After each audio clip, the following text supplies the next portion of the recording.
What's going on, Cougar fans? I'm Dave Dimling here, accompanied by the head coach of the baseball team here at CUC, Coach Matt Smith. How's it going? Good. How are you? Pretty good. I'm excited to see what you guys got coming up this week. We'll kind of recap what you guys have been up to as of late and then what we got coming up. All right. Awesome. Sweet. So obviously you guys talked about MSOE, that big sweep, but then also later in the week on that Friday you guys took on Rockford. Had a big split. Obviously there were some seeding adjustments that could have had depending on how that series went. You guys officially spotted at the 3 seed. Give me the rundown of what you guys thought about Rockford, how you guys were able to make the adjustments offensively, because in that first game, obviously dropped that first one 4-1, and then second game you guys had 5 homers, including 3 from the Mahler brothers. Yes. I think every offense goes through it a little bit where you kind of you start out slow. And that was obviously definitely the Rockford game. After game 1, Coach Nelson talked to our offense in right field, or collectively as a group, just what we needed to do for game 2. And our guys responded. They woke up. As sometimes, as you can see, when you wake up the sleeping giant, kind of what happens a little bit, and I think that's what definitely happened. But every team's going to have that fluke of a game where it's like, oh, bats are cold, we just can't get anything generated. Pitchers did a good job keeping us in that game, and then game 2, obviously, Matt Liccardi pitched really well that day, and then obviously the offense just absolutely exploded. So it's I don't want to say it was unusual for our offense, but every offense does go through one of those games where it's just like bats are cold, we're just a little asleep. But how quickly they were able to respond says a lot about our coaching staff and what our offense is capable of, or what our offense can do, of how quickly they can flip that script. Yeah, absolutely. I mean, we've seen the way that offense has looked all year. They're hitting over 300 as a team, about 50 home runs as well. I know that's not one of the huge catalysts for you guys is the home run ball, but when you look at how you guys have played in conference play this second half of the regular season at least, 17-7 in conference, that's the 7th most wins in program history in conference play. That's also a very strong start to your career as a head coach here at CUC. Kind of give me the rundown as far as what this means for the program right now and then what it means for the future, because this is the most conference wins since 2019, and a lot of people know about how good that team was, 42-10 overall. Yeah, it's all accredited to the players. As you know, coaching staffs have come and gone since 2019, but it's the type of young men that we bring into the program. It's the history and the tradition.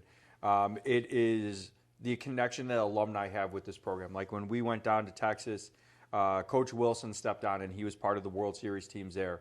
And he talked on the bus to our guys a little bit about what this program is and how much it means to him and to everybody else, and how much that this program is so much bigger than all of us. Absolutely. And I believe that having alumni and the connection that they have with this program, and that we're able to talk to our players about, and alumni reaching out and talking to our players, it kind of really helps them realize like how big this really is. So it's awesome with the record that they have of the 17-7 record in conference. Obviously, last year we were a successful team. So what does that mean moving forward? Is our group of seniors were juniors last year. They saw what it kind of the stepping stones a little bit to what it could build, and we saw that last year. And then they took it into this year. So our guys who are seniors this year had back-to-back winning seasons, back-to-back winning conference seasons, third place in both years. So our guys who are freshmen last year or freshmen this year and our sophomores, they know no different. And I think that our seniors really has set the tone for what this program is capable of doing, which shown that what this program can do. And it's all about these guys really leaving their thumbprint in the program. And that's what we talked about from day one is, what thumbprint do you want to leave on this program? And I think they've left a lot in this program. Again, still season left to be played. Absolutely. But what it means, how we conduct off the field, how we conduct ourselves on the field, how do we grow as a group and together as a group. And that's really what they've proven from last year to this year. And obviously the wins and losses, they equate to that. And with our guys, what they're leaving and what legacy that's going to be built from here and probably hopefully another 10 to 12 years, is it all started with this group right here. And it's very cool. And I think that's where, as you said, where's this program headed? Well, if they keep that trend and that tradition going, I think we can see ourselves back as a top 25 team, a team that is competing for a conference championship year in and year out, a regional team, and a team that can make it back to a World Series. Absolutely. That's really good to hear. Kind of zooming back in a little bit as what you guys have been up to lately. Take a look at that pitching side. I mean, they're pitching as a team right now that could be going to the World Series based on how they've been doing these last 10 games, pitching to a 2.6 ERA over that stretch. Obviously different opponents, but there are also some quality teams like MSOE and Rockford also mixed in there. So what have you guys made adjustments-wise as a pitching staff and then as a coaching staff as well that has really flipped the script? Because obviously there were struggles early on, but it really looks like you guys have ironed out the kinks right now. Yeah, I wish I knew an exact pinpoint to that. I think that would be the $1 million question if we really knew what that was. I believe that as a pitching staff, we went back to what we were successful with last year. And again, pitchers have come and gone, but it's what were we really good at doing last year? It was splitting the plate in half, being competitive with our off-speed pitches, and forcing guys to put the ball in play in 3 pitches or less. Granted, at the beginning of the year, we struggled with that a little bit. And, maybe it just took some time for us to iron some things out and just get a little bit more comfortable, which that does happen during the season. Well, beginning of the year, that's what you want. But at the end of the year, where these games and the postseason is some of the most important games of the year, if we're starting to get that ball rolling right now, well, you know what? Then maybe it was all worth it, right? Absolutely. But I think it's our guys, our leadership with our staff. We've had some good team meetings where guys have been able to talk about some things of what we need to do. And it's just putting guys into right spots and right situations. Maybe utilizing guys a little bit more than what we have in the past to really say, hey, you know what? Instead of getting 3 outs, we need you to get 6 or 9 outs for us. So it's putting those guys in the right spots, right situations, and, everyone kind of understanding and knowing what their responsibility and roles are within the pitching staff now. Yeah, absolutely. Well, you're clicking at the right time, and now that we mentioned the postseason, for you guys as a coaching staff, obviously you're in a comfortable spot being the 3 seed, but that also means you don't know who you're playing until later today. Is that a difficult thing for you guys as a coaching staff to prepare yourself, but also your players for when they won't know who they're playing until about 7 p.m. tonight maybe? Yes, it can be a little bit difficult because obviously in baseball you want to be as prepared as possible. Nice thing is every team that's in the tournament, we've played them twice already. Absolutely. So it's not like we're going in blind with anybody. One thing we've also talked about during the season is controlling the controllables. We can't control who we're going to play. We can only control our style of baseball and our game. So as much as we would love to know who we're going to play and get prepped and be able to be the best knowledge or being very knowledgeable about who we're going to play, I think maybe it's better this way, where we just show up and we just play. I can talk about the Oshkosh game a little bit when we just show and go and against the number 19 team in the country at that time and really did something. And this is kind of a little bit what it is. You know what teams you could be potentially facing. You don't know what arms you're going to see just because everyone is, pitching today to move on to tomorrow. So let's just play our game. We know what we're capable of doing. And as a pitching side, we know what lineup we're going to see. And as our hitters, I think our hitters are good enough to be able to make that adjustment no matter what and no matter who they see. So, yes, we do want to be prepared. Yes, we do want to know who we're going to play. However, at the same time, if we can play our game and our style of baseball, I don't think to me it doesn't really matter who we're going to play. We're going to play a really competitive game against them. Absolutely. That's good to hear. And then kind of closing question as well. Looking at the NACC overall, I mean, all these teams are able to be so streaky at times. There's so much chaos in the NACC every year. When you take a look at the way this conference tournament is built, there hasn't been a repeat champion since before COVID. That's a long ways from now. So what do you think makes this conference so unique and then also so competitive that anyone can win that one weekend?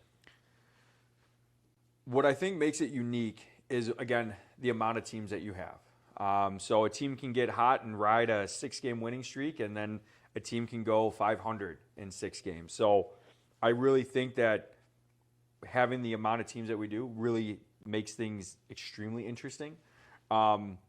But what has made our league so competitive is the quality of coaches that are here.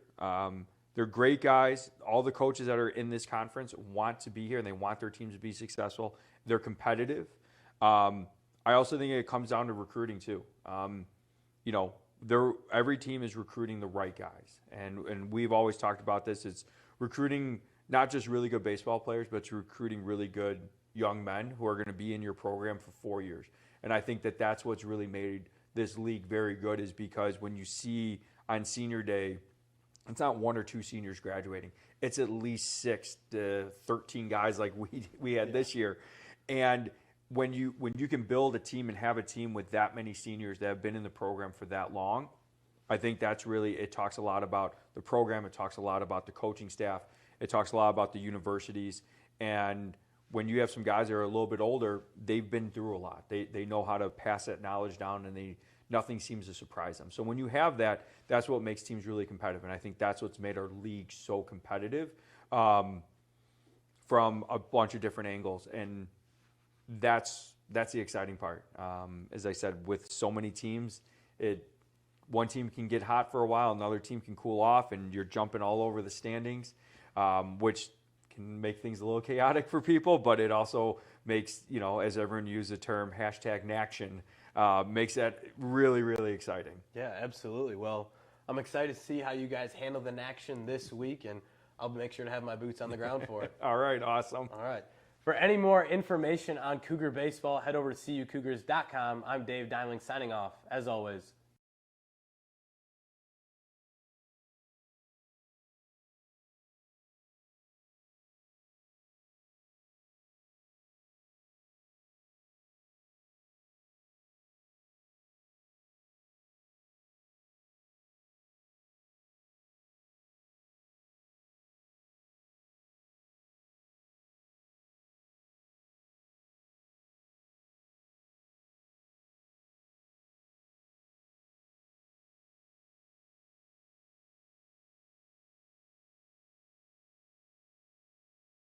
Michael Southard, the starting pitcher for Concordia Chicago, as we get the first full day of the Northern Athletics Collegiate Conference Tournament underway.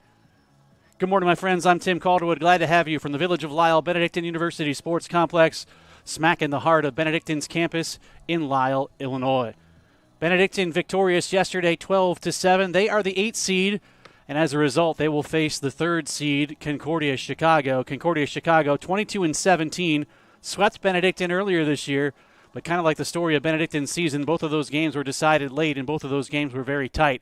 So don't think this is just because it's a 3-8 matchup that it's going to be an easy one. Benedictine playing on their home field as the visiting team, coming off of their performance yesterday, a 12-7 victory with a lot of late drama against Concordia, Wisconsin. So this is game 1. Game 2 will feature the 7th seed, Edgewood. They were victorious yesterday at Aurora over the 6th seed, Rockford. So the 7 and 8 seeds both winning yesterday to advance into the double elimination tournament, which starts right now. Hank Friedrich is on his way to the plate to get the party started against Southard. And with that, let's play some baseball, shall we? 4 games today.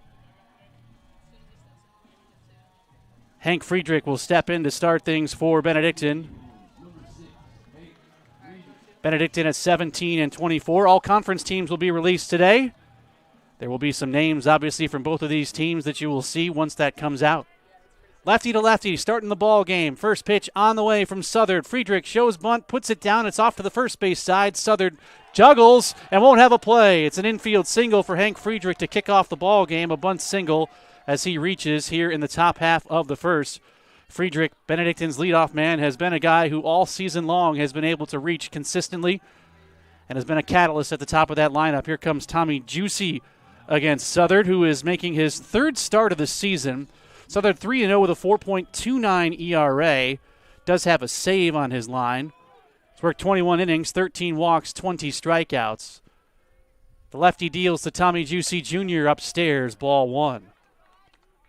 Tommy Juicy at 286. He starts for the 21st time. No homers and 11 driven in with Hank Friedrich on at first.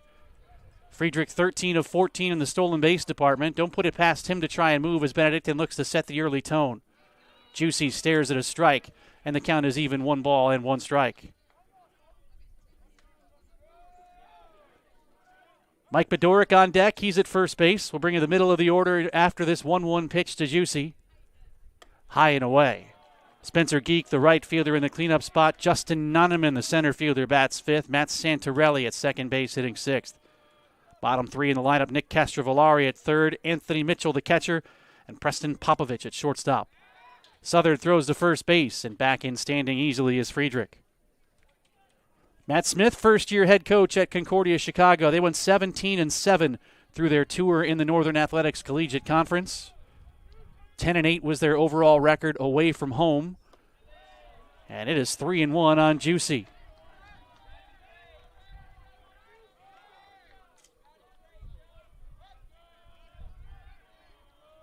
Southern stares down at Friedrich before he throws. Juicy shoves it into the hole left side, past the diving shortstop and through. Back-to-back hits to start the ball game for Benedictine, and they've got runners sitting at first and second.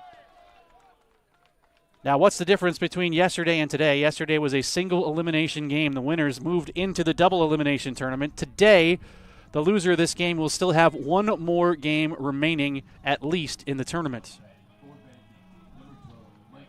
Here's Mike Bedoric. Let's see what Adam Smith has in store. Adam Smith, the head coach at Benedictine. We've got a battle of Smiths. First pitch on the way. Little low to Bedoric, ball one. 308 for Bedoric on the season, 7 home runs, tied for the Benedictine lead, 47 runs batted in. That leads the club. 2 on, nobody out, top of the first, the 1-0. Bedoric swings and pops it foul, straight back and out of play. Ricocheting off the windows and startling some of us here in the press box. Not I, said the fly. Brendan Holloway's in left field. Cam Buckley in center for Concordia Chicago.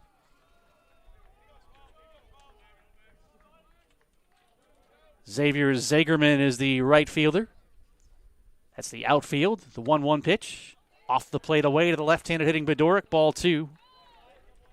Jake Mahler at third. The shortstop is Jeff Beckert. At second base, Richie Sperando. And the first baseman is Jack Linko. Brandon Mahler catching Southern on the mound.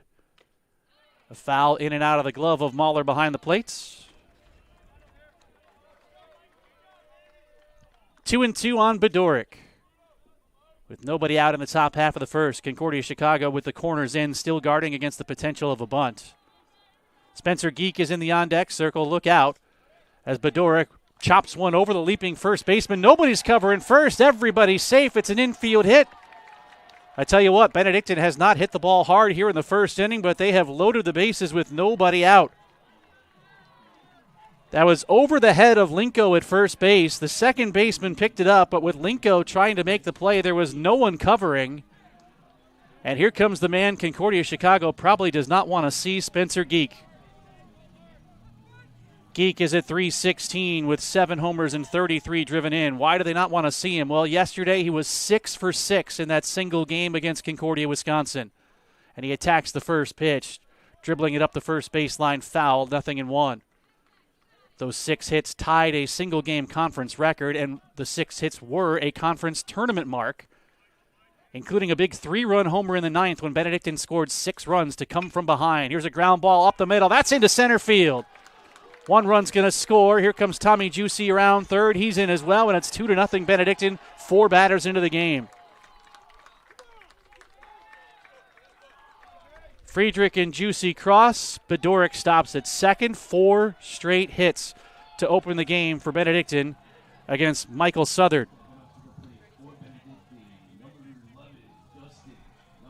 Southern did surrender 24 hits in his 21 innings this year. Opposition hit .289 against him. Again, nothing really hard hit, but everything C&I singles for Benedictine. It's the first pitch to Justin Nonneman is fouled back, 0-1. Nonneman at .289 with a home run, 24 knocked in for Benedictine in those red jerseys. Black numbers outlined in white on the back. Ben Yu across the chest in the cursive lettering. Showing bunt is Nonneman. He'll pull back and take it low and outside. 4 hits to start the game for Benedictine. Nobody out, 2 runs are in, and runners sitting at first and second. Nonneman, one of a large group of seniors for Benedictine. I believe the number was 19 seniors. And he'll put down a bunt foul at the plate. 1-2, so unable to move the runners on the sacrifice attempt. Nonneman's now going to have to do it the old-fashioned way by swinging the stick as he looks down towards Adam Smith, the Benedictine head coach at third, calling out the plays. Benedictine with the wristbands that have the play chart on it. Sun is shining on this Thursday morning as Nonneman takes up and outside, and the count is even at 2 balls and 2 strikes. Sun beating into the press box makes it feel a lot warmer than it actually is. Game time temperature was about 51 degrees, but blue skies all the way around. Very little wind to speak of. Here's the 2-2. And it just missed.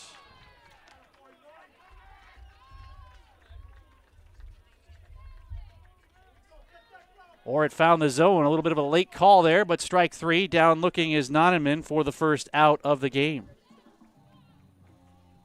I had already looked down and was writing ball 3 into the book. Here comes Matt Santarelli.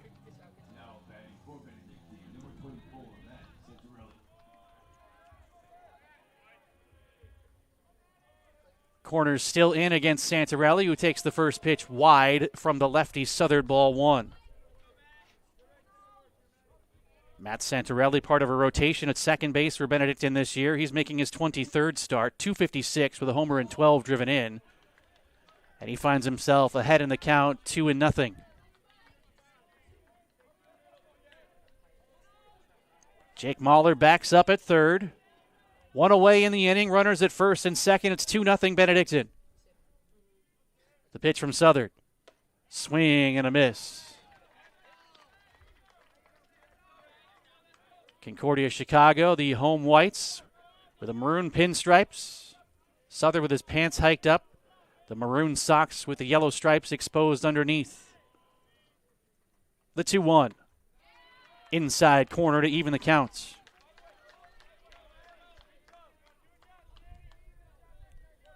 Concordia is in the first base dugout. Benedictine on the third base side of things here at the Village of Lisle Benedictine University Sports Complex. The 2-2. On the ground, into the hole, left side, under the dive of Mahler. It's a green light. Rounding third base and crossing the plate is Bedoric. A little bit of a misplay in the outfield by the left fielder Holloway as he kind of ran past it, and that's going to enable an extra base. Geek all the way to third, Santarelli to second, so we'll call it a single followed by an E7.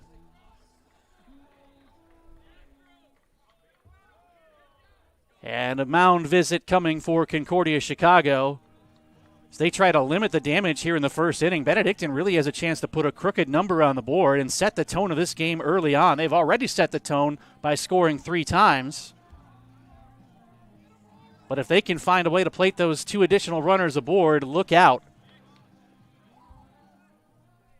We might see some scrambling here for Concordia Chicago, it seems, down into the right field corner. Nick Castrovillari steps in. 278 on the year, 2 homers, 23 knocked in. Infield is in for Concordia Chicago. Southern readies. And his first pitch. A called strike to Castrovillari, 0-1. Southern receiving the ball for Concordia Chicago. Benedictine did see him once earlier this year. That was in the first game of their split doubleheader. They played it over a couple different days due to weather at Concordia Chicago. Southern was the winner in an 8-7 victory for the Cougars. 2-1 the count on Castrovillari. He worked 2 innings in that ball game, walked 3, struck out 3, but earned his first win of the season. Concordia Chicago swept Benedictine in those ball games, the 8-7 win in the opener, and then a 3-1 victory a couple days later.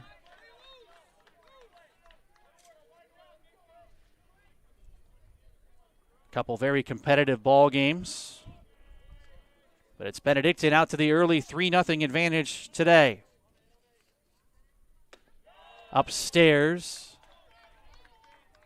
And the count is full on Castrovillari with the infield in.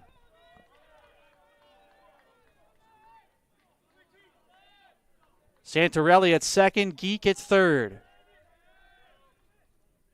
3-2 pitch. Up and outside, ball 4. And now the bases are loaded. There is still only one out in the inning. Anthony Mitchell steps in as the number 8 hitter of this first frame. And the number 8 hitter in the order. Mitchell did not start behind the plate yesterday. He's been splitting time with Cole Busch. Mitchell, 343 on the year, no homers and 8 driven in as he sends one down the line and left. That's going to land fair. It'll score 2. 5-0 Benedictine on the 2-run single from Anthony Mitchell on the first pitch he saw from Southern. What a first inning here for Benedictine. And Matt Smith is already out of the dugout for Concordia Chicago, gesturing down towards the pen to get the action started. 5 runs on 6 hits for Benedictine in the top of the first.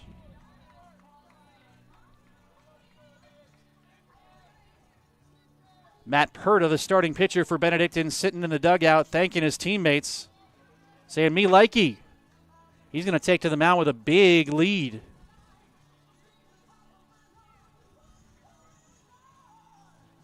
Conversation splits. Second mound visit of the inning for Concordia Chicago. Preston Popovich to the plate. The Benedictine shortstop hit .254 in his 39 appearances during the regular season. No homers and 12 driven in.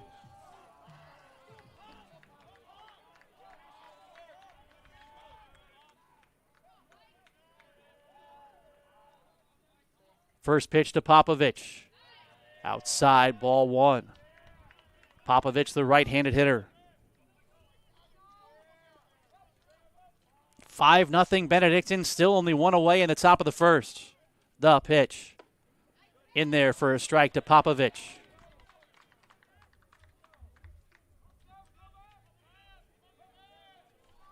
Decent turnout for the early ball game today. We had a great crowd for the afternoon one yesterday between Benedictine and Concordia, Wisconsin. Runners at first and second as Popovich gets a piece of it off the end of the bat, trickling its way towards the backstop. And it is 1-2.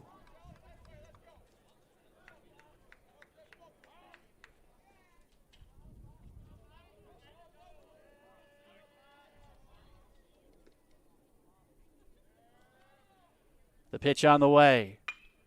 On the ground, up the middle, and into center field.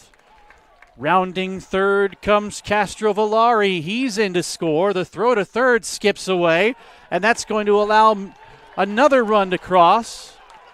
What an inning for Benedictine. Preston Popovich ends up all the way at third.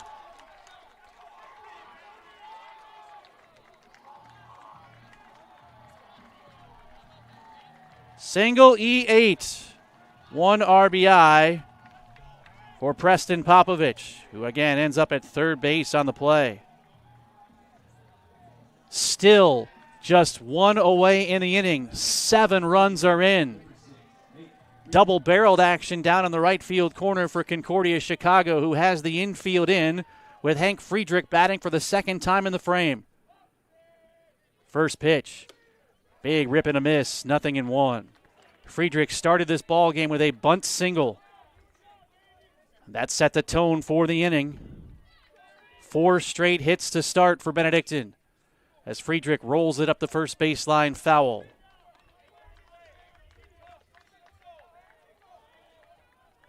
A 7-0 Benedictine lead, carrying over momentum from their late rally yesterday against Concordia, Wisconsin. Friedrich couldn't get his bat out of the way. It's 0-2. Hank Friedrich, a senior, went to Notre Dame Prep in the north suburbs.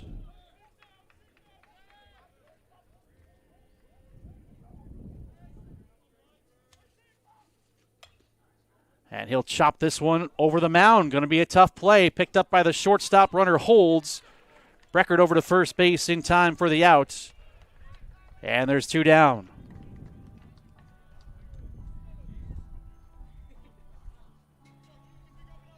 So the infield will relax a little bit, but the damage has already been done. There are 7 runs in. Tommy Juicy Jr. is the 11th batter of the inning. He singled in his first trip. Another senior. He's out of Hoffman Estates. Went to Fremd High School. Very good program as he takes a strike, 0-1. Benedictine's hosting graduation on Saturday in the Rice Center as Juicy smacks this one past the diving shortstop and into the outfield. Popovich crosses, 8-0 the score.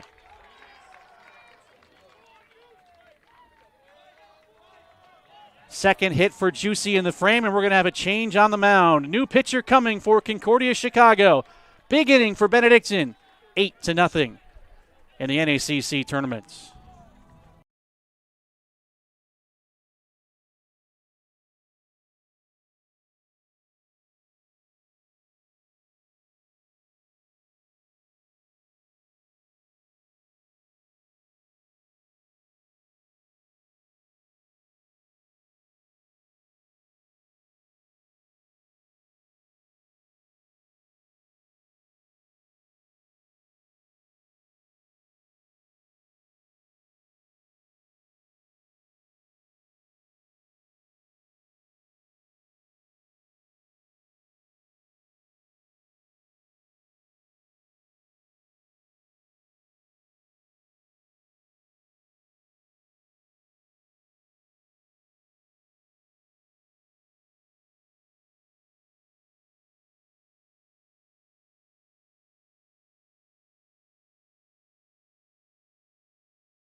Concordia Chicago, their starter, Michael Southard, lasted just 2/3 of an inning. He was hit with 8 runs.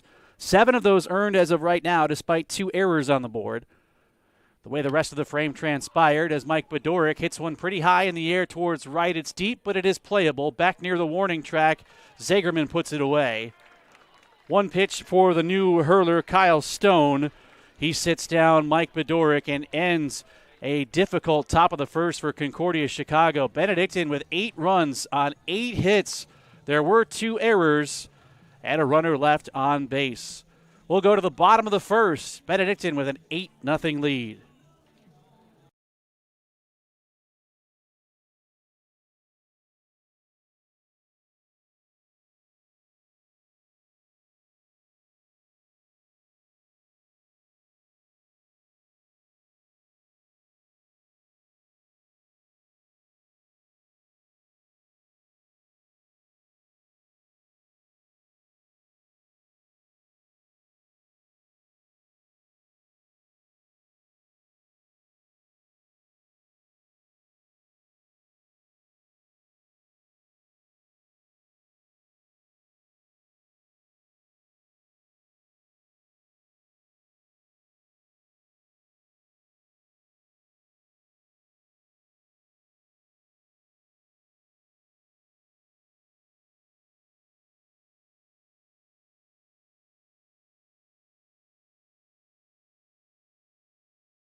playing as the away team for the second consecutive game on their home field, put 8 runs on the board, 7 earned on 8 hits in the top of the first.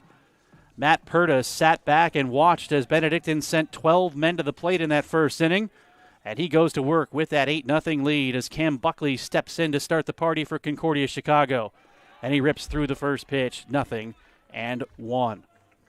It's a very young pitching staff for Benedictine. Perta is a freshman out of Elmwood Park who attended Fenwick. His 0-1 to the plate. Fouled back. Actually, Fenwick's pretty close to Concordia Chicago, if I'm not mistaken.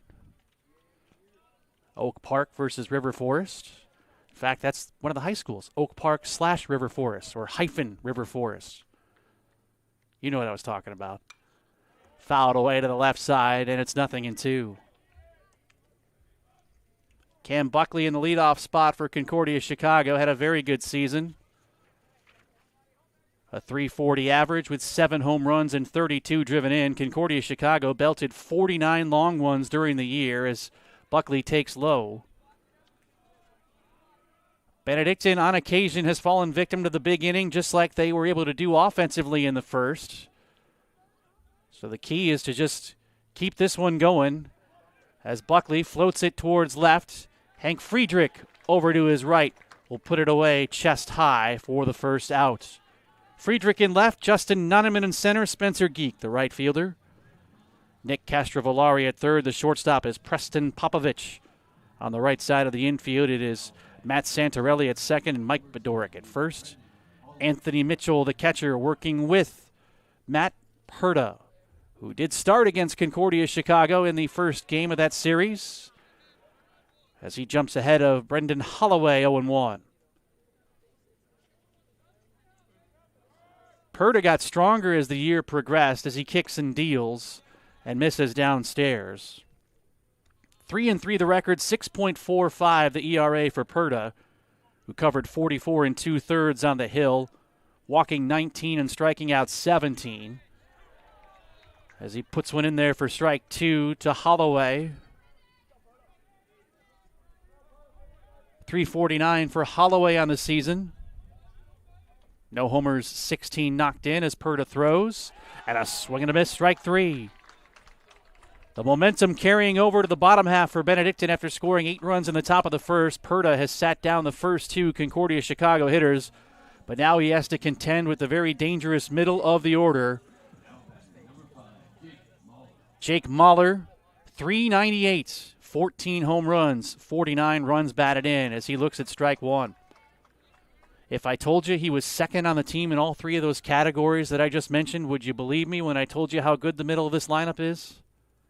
The 0-1 is down and outside. Jake Mahler from Vernon Hills.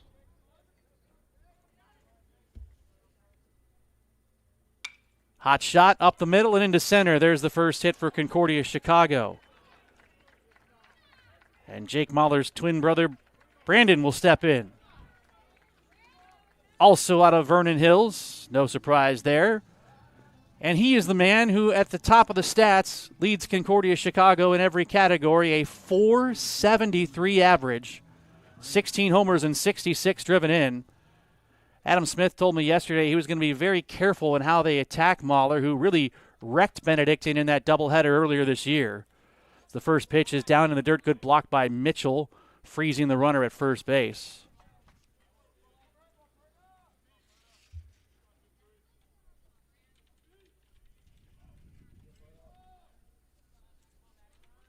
Waist high set out of the stretch. Perta throws. Down low again, stuffed by Mitchell. 2 balls, no strikes.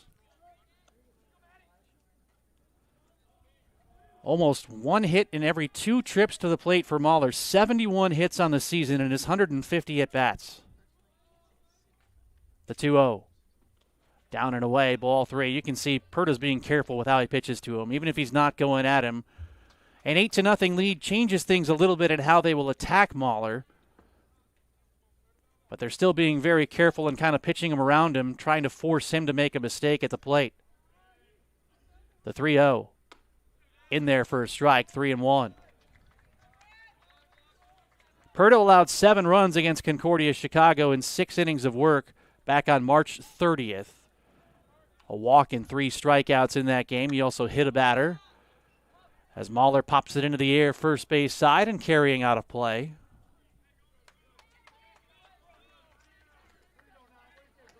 Tip of the cap to the Concordia Chicago production crew for coming out and putting this together.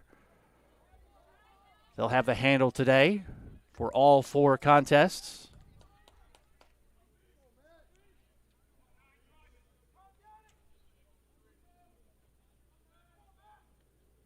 The pitch. Fouled away to the right side. Mahler swinging defensively. Jake Mahler at first with 2 gone. 8-0 Benedictine in the bottom of the first. A hot start for Benedictine. And you wonder how much being able to play yesterday gave them some momentum coming into today. Runner goes, pitch is shoved to third, bounces high to the shoulders of Castro Villar, who takes his time as he sends it across and retires the side. A 2-out single for Jake Mahler. He's left. We go to the second. It's Benedictine in front, 8-0.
What does Benedictine have in store for inning number 2 after 12 men came to the plate in the first and they chased the starter for Concordia Chicago, Michael Southard, after just 2/3 of an inning? Spencer Geek will lead off. He picked up where he left off yesterday. A 6-hit showing yesterday, a single to drive in 2 in his first plate appearance today as he takes down low, ball 1. From Kyle Stone, the Concordia Chicago hurler. Threw only 1 pitch to get out of the first as Mike Bedoric flew to right. From the waist to the plate, the pitch is upstairs to Geek. 2-0. Stone has been very good in relief for Concordia Chicago. Benedictine did not see him in those 2 games earlier this year. His 2-0 runs in 3 balls and no strikes. No record, 2.60 the ERA for Stone. So he's on the hill for the 14th time. The bullpen has been very good for Concordia Chicago. 17 1/3 innings, 12 walks, 12 strikeouts. He'll be asked to stretch it out today as he floats the 3-0 in for strike 1. It is a double elimination tournament, but you don't want to expend all your pitchers early. The 3-1. High, ball 4, and the leadoff man is on base to begin the second. That is 8 consecutive trips to the plate in which Spencer Geek has yet to be retired in this conference tournament. Second walk of the game drawn by Benedictine as Justin Nunneman steps in. Donovan struck out looking in the first. I'd be surprised if he's not bunting here. Although, as I mentioned, it is an 8-0 lead, but you want to get as many runs as possible. And I guess color me surprised because he wasn't showing. Strike one.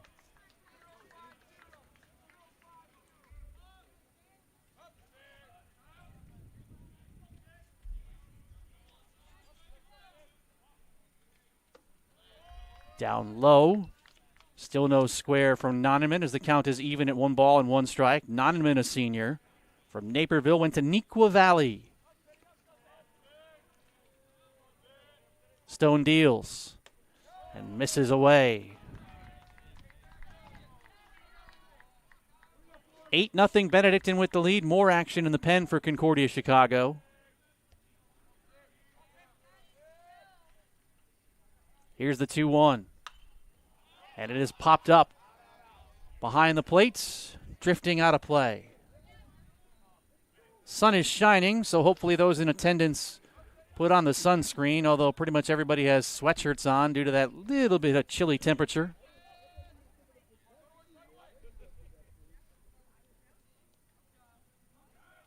Give me SPF 50 on the face. I'm probably going to get burned here in the press box. Bluff steal as Noneman swings and misses. And he is down on strikes for the second time in the game. Geek on at first. Matt Santarelli to the plate.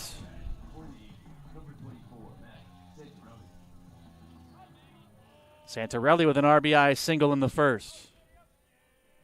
Stone throws, and he shows bunt. Pulls it back and stares at strike one. Jake Mahler is even with the bag defensively at third.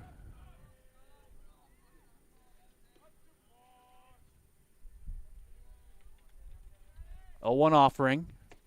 Cut on a miss by Santarelli, 0-2.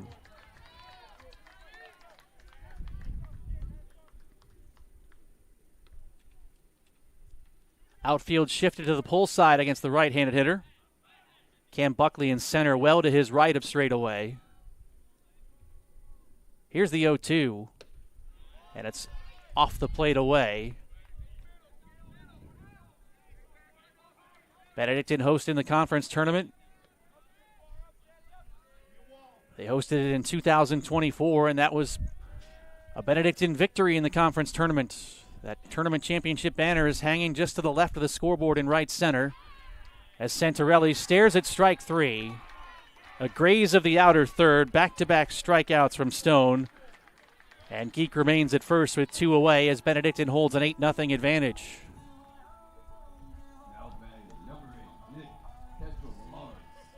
Nick Castrovillari to the plate. First pitch to him, way upstairs, ball 1. Castrovillari walked and scored in the first. 8 runs on 8 hits for Benedictine in inning number 1. The 1-0. Snaps in for a strike.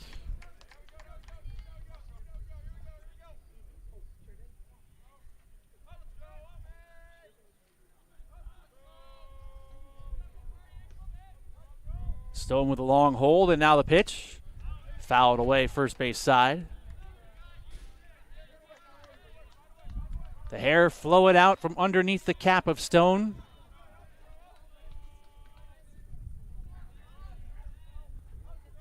As he tries to work through the second inning unscathed. The 1-2. Down. And that'll even things. Spencer Geek led off the inning by drawing a walk.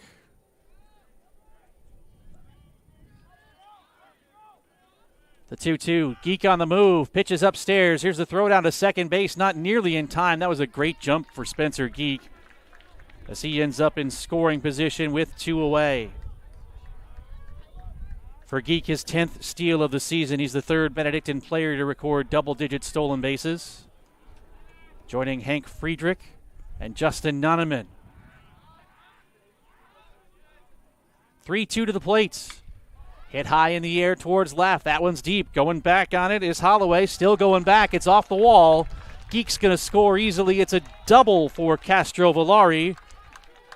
And a 2-out run for Benedictine here in the second. That makes it 9-0.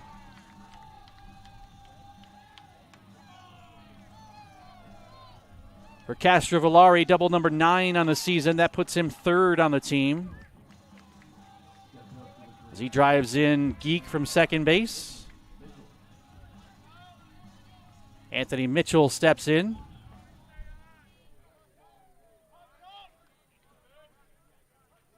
First pitch from Stone. Rip and a miss, 0-1. Mitchell singled home a pair in inning number 1.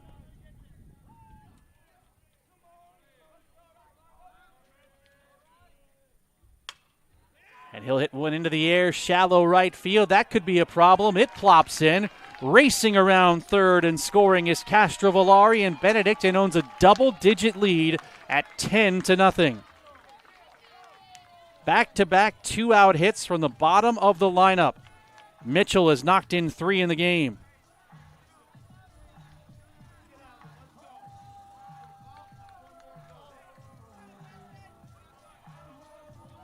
Preston Popovich to the plates. He singled home a run in inning number 1.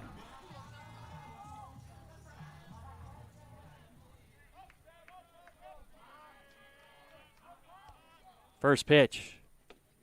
Snaps over the outer third, strike 1.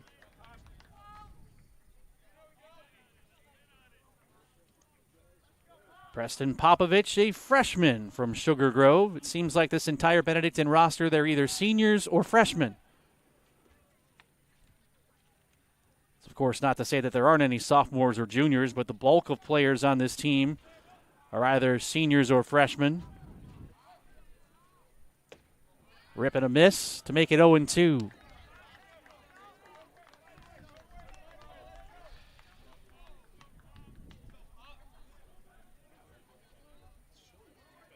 Mitchell at first with 2 gone. 2 runs are in. It's 10-0 Benedictine. Stone throws. And Popovich fights it off. A little nubber over towards the Concordia Chicago dugout. Worth noting that Benedictine in the 2 games against Concordia Chicago during the regular season scored a total of just 8 runs. And they have scored 10 in their first 2 trips to the plate in the conference tournament. The 0-2. On the ground, off the mound, up the middle, past the diving shortstop Beckert and into center field. 3 consecutive 2-out hits. Hank Friedrich is going to step to the plate for the 3rd time in this game with 2 outs in the second, but I don't know if he'll be facing Stone.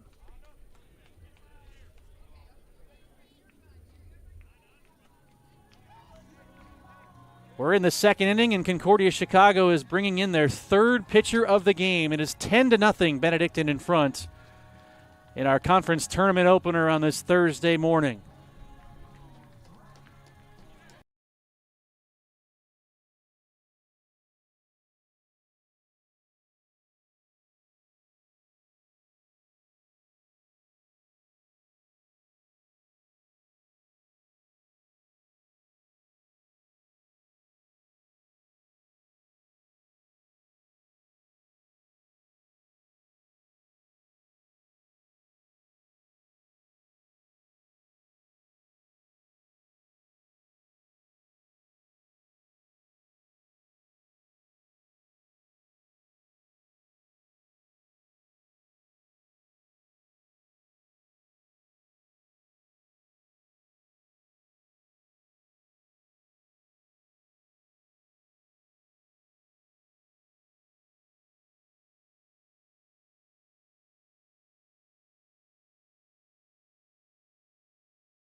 David Deimling is the third pitcher for Concordia Chicago already today. We are in the top of the second. Benedictine with a 10-0 lead.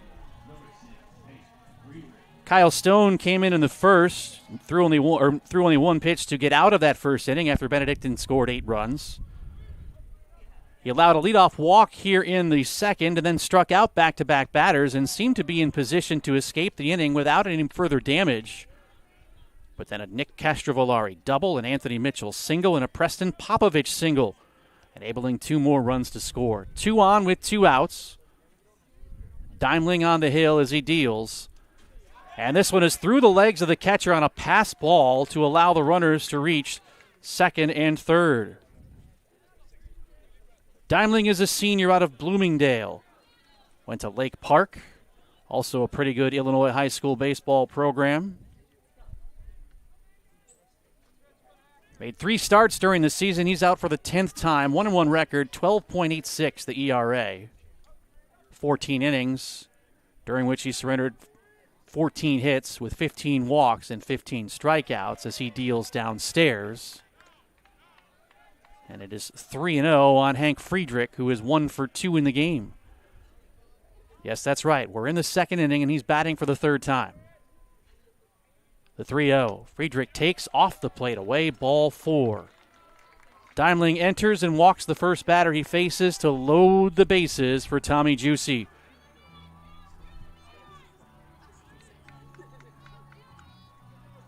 Tommy Juicy Jr. is 2 for 2 with a run and an RBI.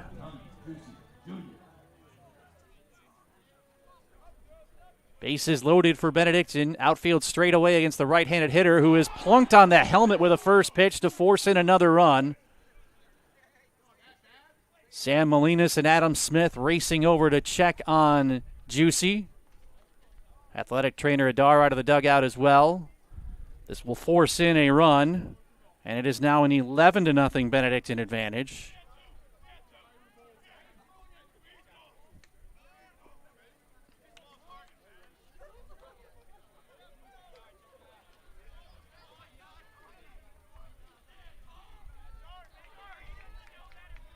Tommy Juicy Jr. receiving the necessary checks, and he'll get a nice round of applause from his teammates as he struts up the first baseline. Kevin Sullivan in stride with him. More action in the pen for Concordia Chicago.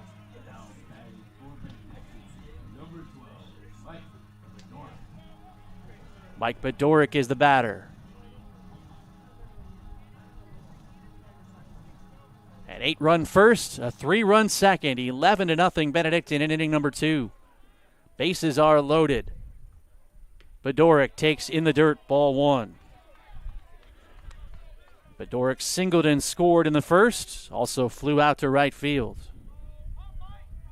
He's batting for the 3rd time already. The pitch. Bedoric turns on it into the air towards right, should be playable. Easing over and reaching up with the left hand is Zagerman to make the catch. And that'll put the brakes on inning number 2, but 3 more runs for Benedictine. They are in front 11-0, moving to the bottom of the second in the NACC tournament.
During the top half of inning number 2, Perta faced only 4 batters in inning number 1. He'll contend with Dom Owens to begin the second. Owens is the designated hitter for Concordia Chicago. First pitch from Perta. Sky to center. Easing right on it is Nonenman over into the alley, securing out number 1. Here's Jack Linko.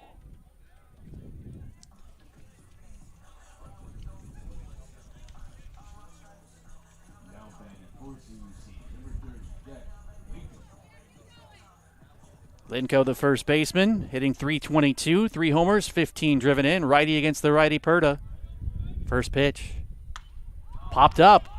Could this be 2 pitches and 2 outs? If it stays in play, it will. Castrovillari reaches over the railing to make the catch amongst his teammates. 2 down. Boy, for Concordia Chicago to be down 11-0 and coming to the plate swinging against Perta is a little bit surprising. You would think they'd try to work the count, get some base runners, and possibly try to force Perta to dig deep into that repertoire. But 2 pitches and 2 outs, which should mean with Xavier Zagerman at the plate that Perta can just fire in a heater, which he does for strike 1 because you're not swinging on 3 straight pitches after the first 2 outs were made on just 2 pitches. 0-1 from Perta. Check swing, did he go on the appeal? No. 1-1 the count.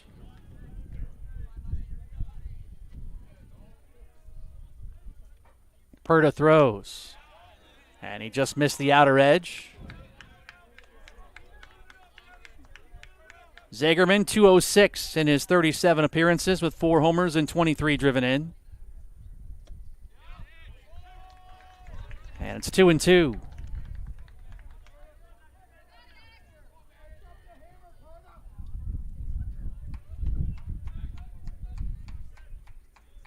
Perta winds and throws.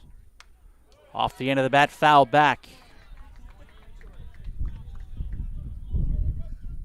Can Perta make it through the second inning with less than 10 pitches? He's at 7 right now. His 8th on the way. Swing and a miss. Strike 3 went around. 8-pitch inning for Perta, who notches strikeout number 2, and we move to the 3rd. All Benedictine, 11-0.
It's an 11-0 Benedictine advantage heading to the 3rd, and another new Concordia Chicago hurler is on the bump.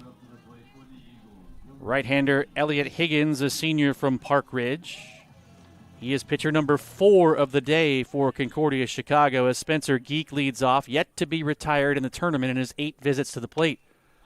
And he'll attack the first pitch into the air behind first base. It is playable, straddling the line and making the catch is the first baseman Linko, and Geek is retired for the first time in this tournament to lead off the top of the third. So the winner of this one will play again at 4 o'clock this afternoon against MSOE, who is the number 2 seed. The 3 and 4 seeds, Concordia Chicago and Illinois Tech, received a single bye to avoid the single elimination games yesterday. Justin Noneman spanks the first pitch to left, but it is directly at the left fielder Holloway. 2 pitches and 2 outs for Higgins, who is out for the 7th time. He has started a couple of ball games. 0-1 the record, 11.57 the ERA, 11 walks, 11 strikeouts in 14 innings of work. Matt Santorelli to the plate. First pitch coming. Up high, ball 1. And that was after 2 first pitch outs. Santorelli 1 for 2, singled home a run in the first, struck out in the second. Concordia Chicago looking for a goose egg on the board for the first time as Santorelli with a bouncer to third. Tough play for Mahler.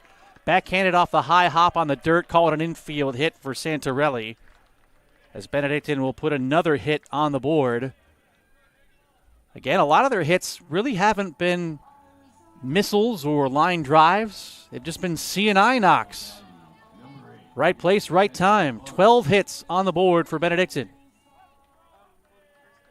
Nick Castrovillari steps in. He doubled home a run in the second and has scored twice. Higgins throws away, ball 1. Aurora is the number 1 seed as the regular season conference champion. They will await the winner of our next game, which takes place at 1 o'clock between Edgewood and Illinois Tech.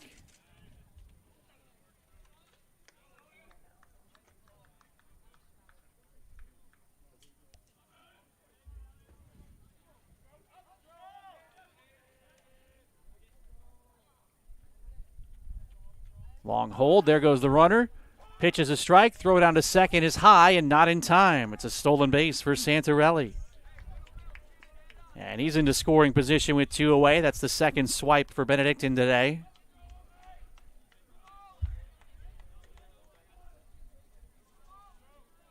For Santorelli, that is his 5th steal of the season.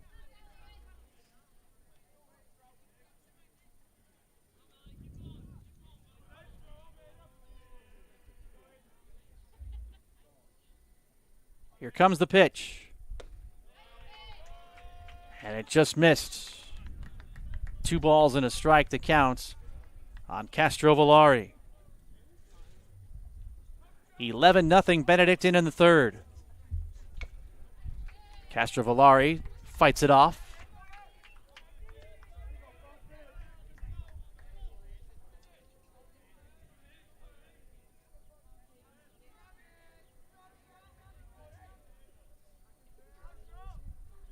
The 2-2. Rocketed into left center field. That's going to fall and roll. Slipping a bit is Holloway, but he prevents it from reaching the wall. That'll hold Castrovillari to a single, but Santorelli crosses, and it's now 12-0 Benedictine. Castrovillari has knocked in 2 runs. Back-to-back 2-out hits.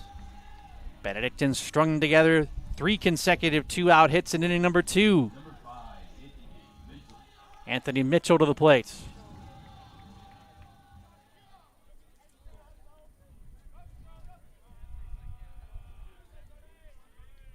First delivery.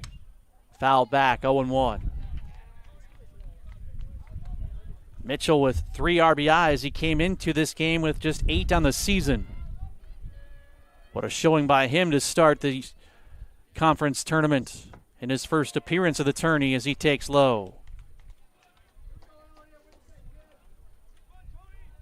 Mitchell appeared defensively in the second game against Concordia Chicago earlier this year.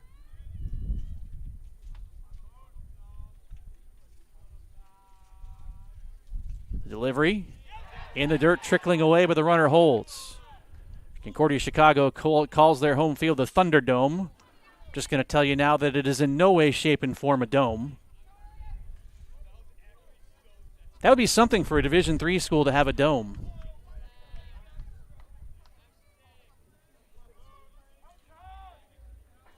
I got the box score in front of me. It says River Forest, Illinois, the Thunderdome. 3-1 on Mitchell.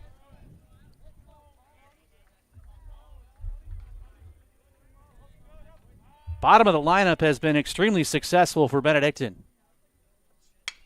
Mitchell with a roller to the right side, gobbled up at the edge of the outfield grass by the second baseman, Sperendo, who throws to first, retiring the side. But another run for Benedictine. They lead it 12-0 as we progress into the bottom of the third today.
(12-0) Benedictine with the lead. Matt Purder to work after a very quick second inning. Benedictine has scored in each and every one of their trips to the plate so far today. Jeff Beckert leads off in the third inning for Concordia Chicago, the number 8 hitter in the order. And he finds himself ahead in the count, 2-0.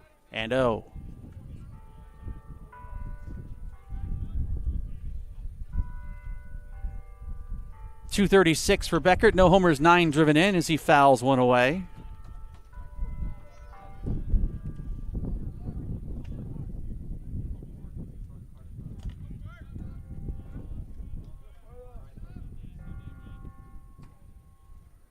The 2-1 pitch down low.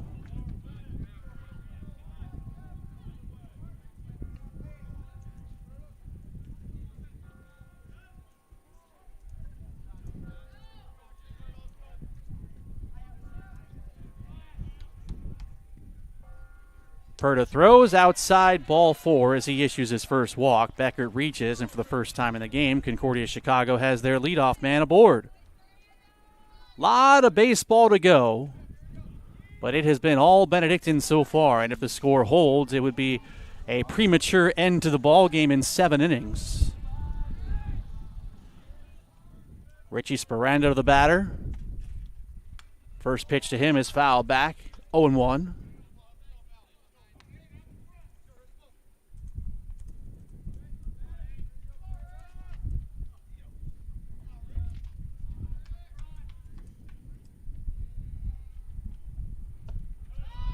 Down and away, even in the count.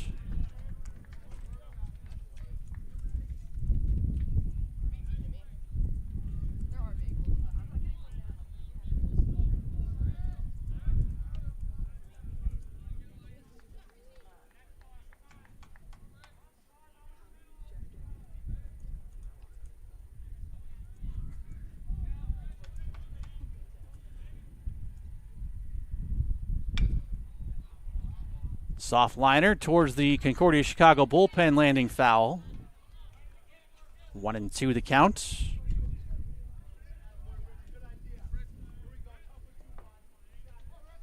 Sparando 258, no homers, 15 knocked in.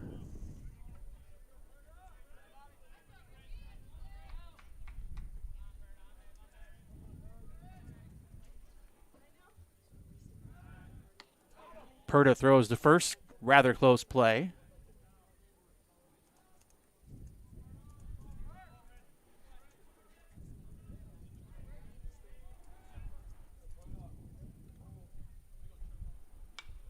In the air, right side, and out of play.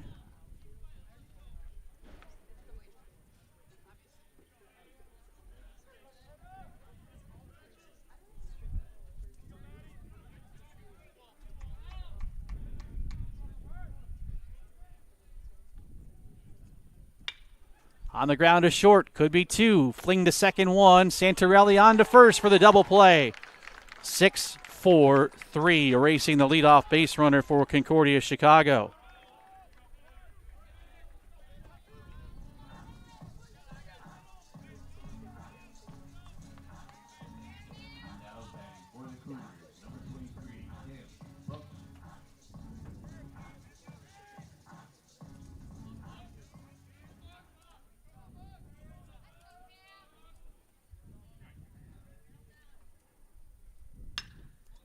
Hot shot up the middle into center field on the first pitch to the leadoff man, Cam Buckley, who is the first batter to face Perta for a second time. That is just the second hit allowed by Perta. For the first time in the game, there have been two base runners in an inning, although the leadoff man was erased on the double play.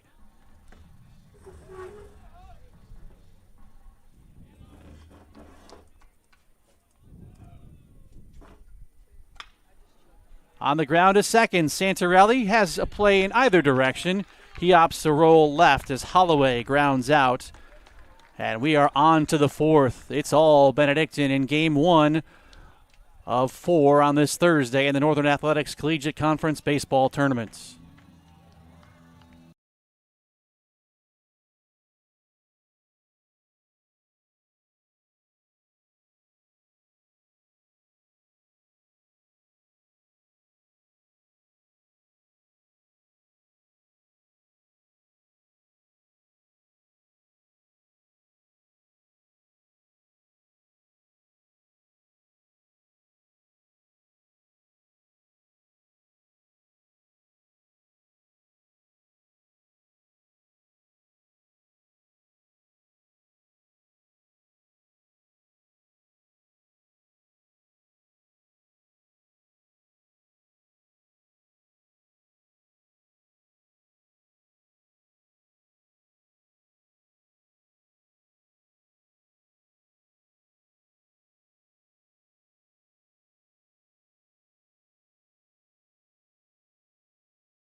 Benedictine has scored in every inning of this ball game so far as Preston Popovich leads off in the top half of the fourth. It is all Benedictine, an 8-run first.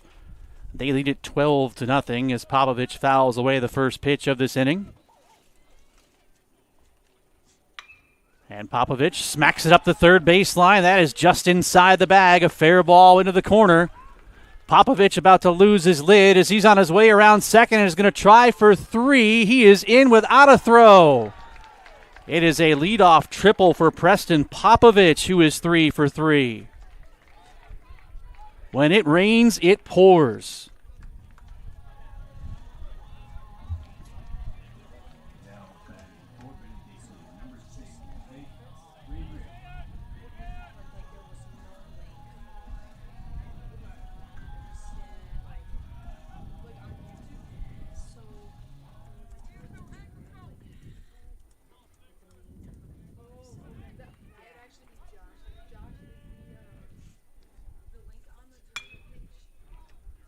Ground ball to second. Gobbled up by Sporando, who throws to first to retire Hank Friedrich for the first out. 0-1.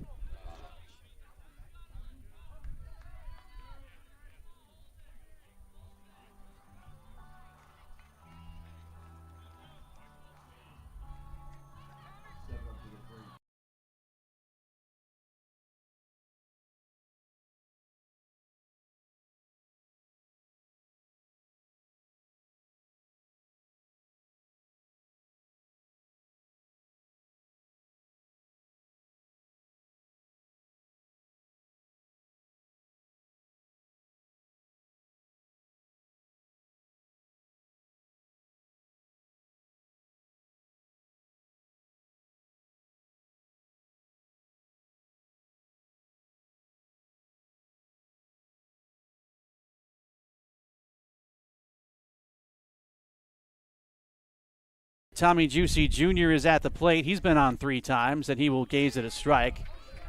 1-2.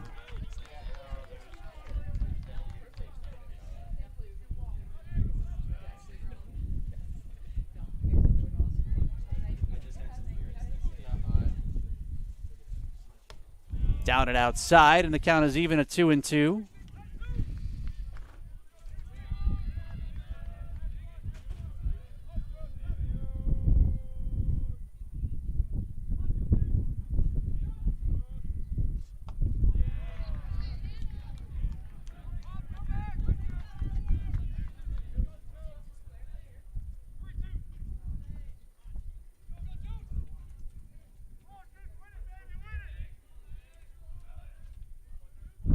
Three and two the count. The pitch to Tommy Juicy. High, ball 4.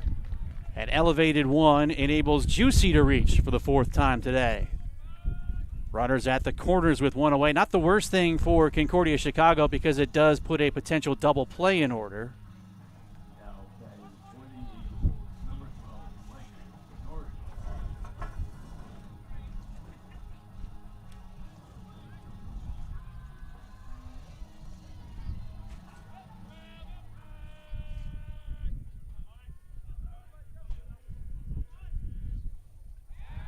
Throw to first base. Tommy Juicy Jr. back.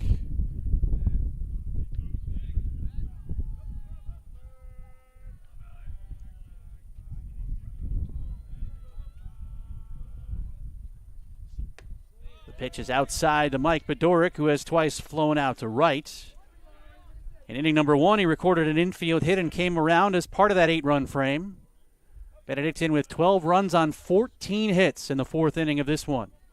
The pitch on the ground into the hole, right side and through. It's a base hit. Popovich crosses, and that will make it 13-0 as Benedictine has scored in each and every frame today. Bedoric drives in his first run of the game.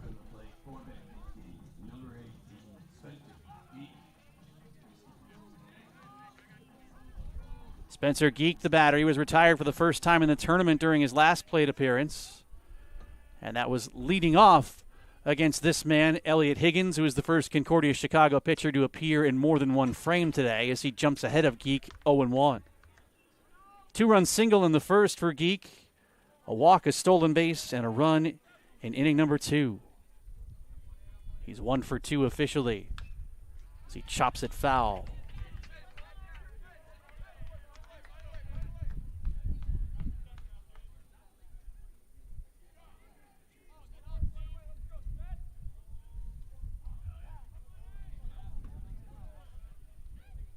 The 0-2 in the dirt.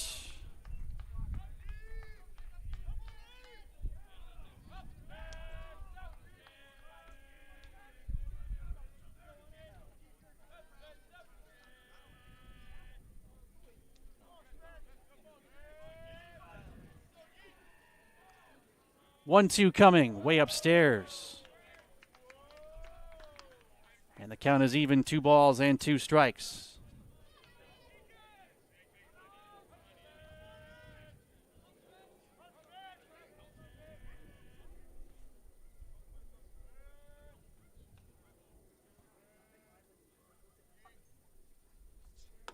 Up and away, and it is full on Geek.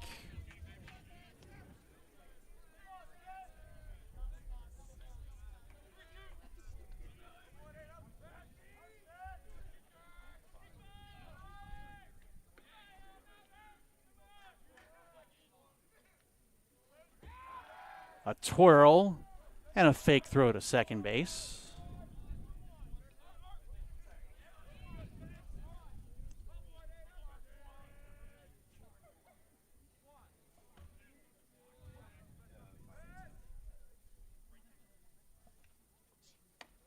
Away, ball 4 to load the bases as Geek walks for the second time in the game. 2 walks in the inning. A run is already in for Benedictine on the RBI single by Bedoric. Justin Noneman to the plates.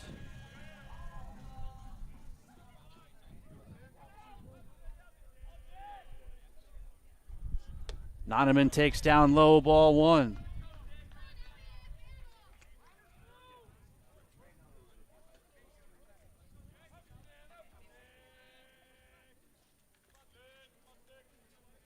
One out of the plates.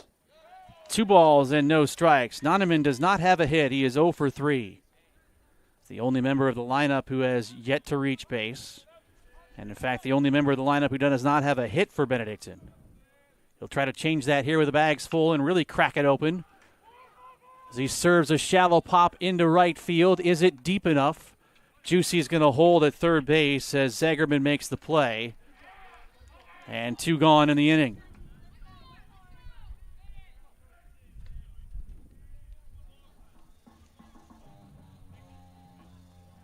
Matt Santarelli to the plate. 2 singles, 2 runs, a stolen base, and an RBI. Santarelli steps to the plates with the bases loaded and 2 gone. Benedictine in front 13-0. And a hot shot up the middle into center field is going to score at least 1 more. Here comes Bedoric. He's in as well. It's a 2-run single for Santarelli, who has knocked in 3. And the hit parade continues as Benedictine leads this ball game 15-0.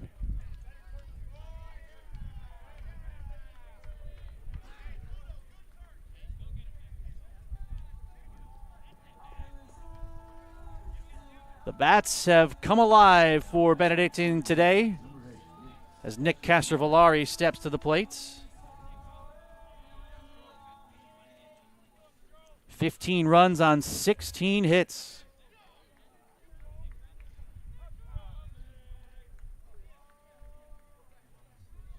First pitch outside, snap throw down to first. Santarelli back in, lunging for the bag.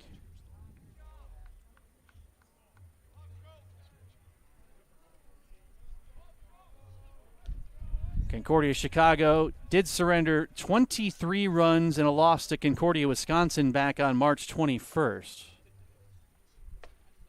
As Castrovillari tried to check his swing, but it won't matter because it's a called strike. They also allowed 15 to Aurora on April 8th. Talking about the most runs allowed in a game by Concordia Chicago this year. Benedictine still has a way to go. Conference tournament opener for Concordia Chicago. Benedictine opened yesterday with a win over Concordia, Wisconsin in a very dramatic ball game. 6 runs in the 9th inning, propelling them into the double elimination portion as Castrovillari takes away.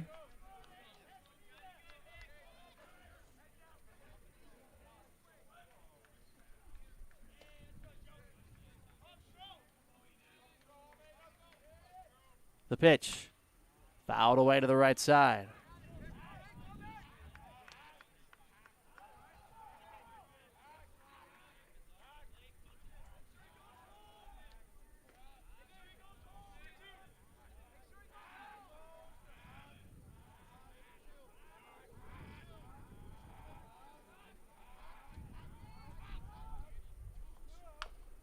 Little chopper to the left side. That's going to sit on the grass. Put it in your pocket. It's an infield single for Castrovillari. He's 3 for 3. And the bases are again loaded for Anthony Mitchell.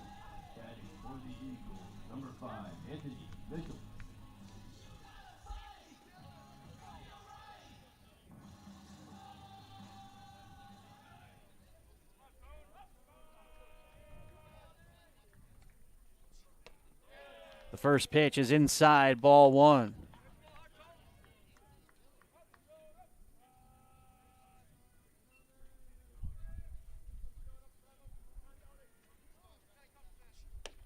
And now it's 2-0.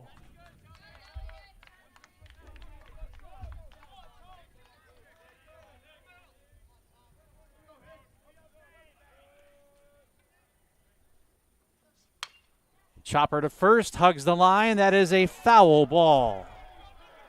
Anthony Mitchell was thinking 2 the whole way. Kevin Sullivan trying to influence the call as well, but it was ruled foul.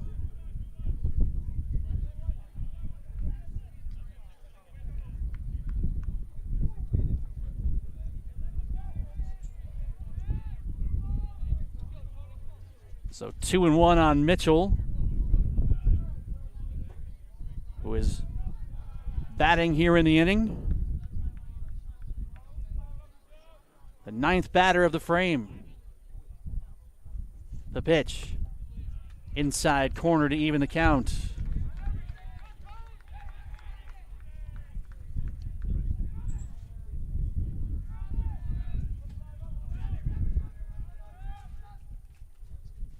Here's the 2-2. Yanked to first. Down with it is Linko, and he'll take it to the bag to retire the side. But another inning in which Benedictine puts runs on the board. It is now 15-0 through 3.5.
Hang a star on that one for Nick Castrovillari. What a play to kick off the 4th inning. Diving to his left and robbing Jake Mahler of a hit.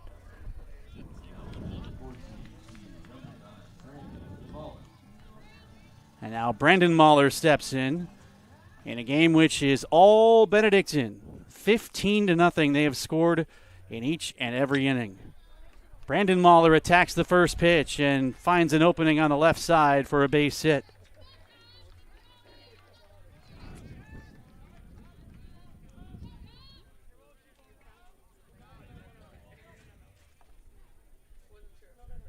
Dom Owens to the plates.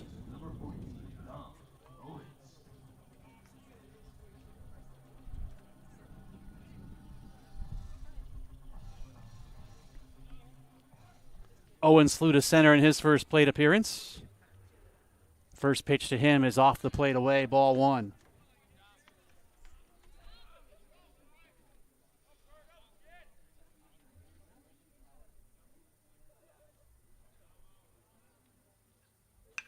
On the ground into the hole right side, long way left. Santarelli from short right field throws him out. Oh no, they say safe.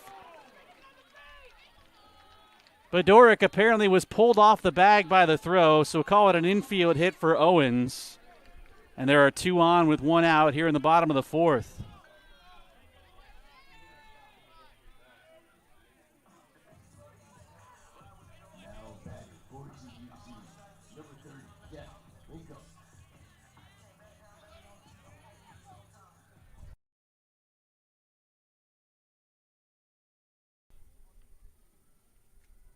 So 2 on with 1 away as the first pitch is low and outside to Jack Linko.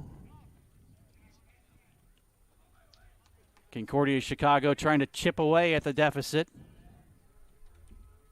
Perta fires and sends one in for a strike.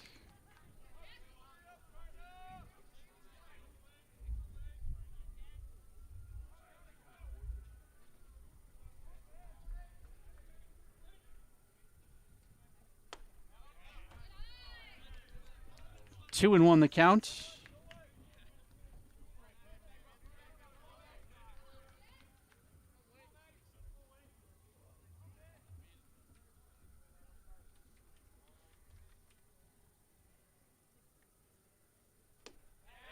Over the outer edge to even the count. 2 balls, 2 strikes.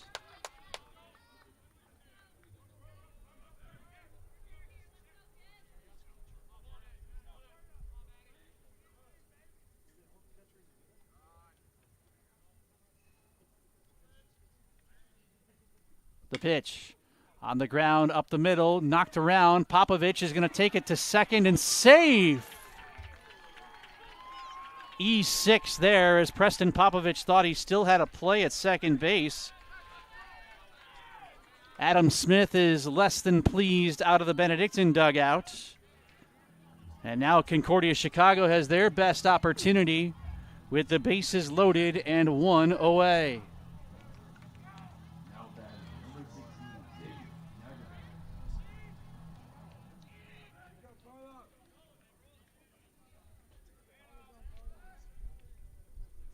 First pitch over the outer edge, strike 1 to Xavier Zagerman, who struck out swinging in his first plate appearance.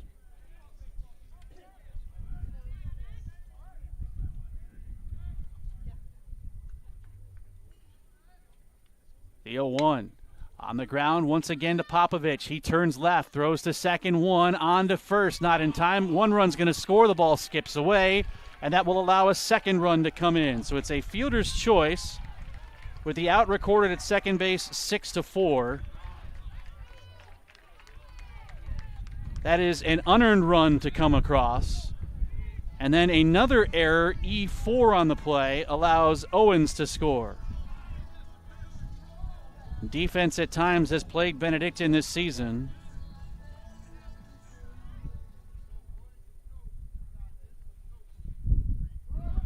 Runner goes, pitches a called strike. Throw takes off on Mitchell into center field. That's going to be the 3rd error of the inning. Sagerman steals second, ends up at 3rd on the E2.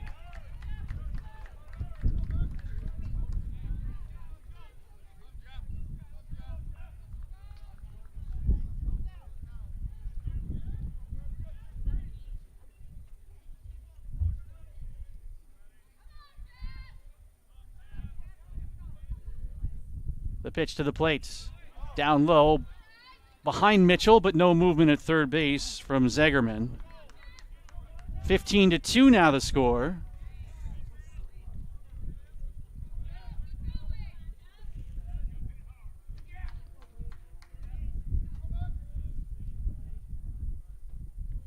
The pitch on the way. It is away. Ball 2. Jeff Beckert walked in his first plate appearance against Perda.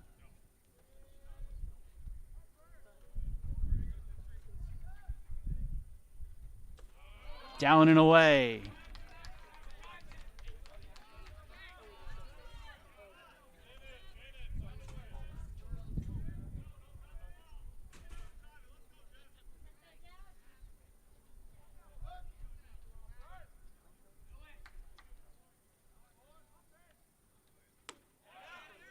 And that is just outside, ball 4. Some life for Concordia Chicago in the 4th inning. They've taken advantage of the defensive miscues. And they've got runners at the corners with 2 away for the number 9 hitter. Richie Sperando, the batter.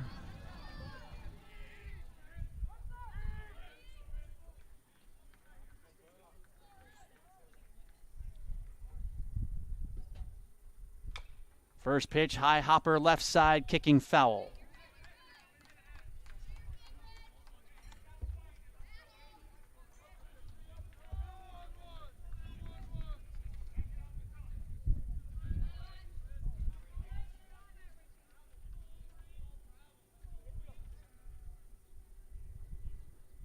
Anthony Mitchell up, gesturing through some signs.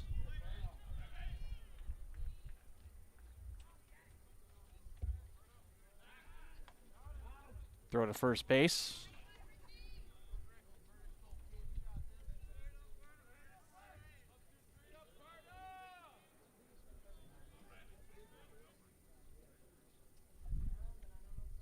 Runner goes. Pitch is lofted to center. Noneman is in his tracks to put it away and retire the side. Concordia Chicago on the board. Couple of unearned runs. To the 5th we go. It's 15-2 Benedictine.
Off the 5th inning. He tripled and scored in the 4th. It's 15-2 after Concordia Chicago put a couple runs on the board in the bottom of the 4th. Popovich examines a strike, 0-1.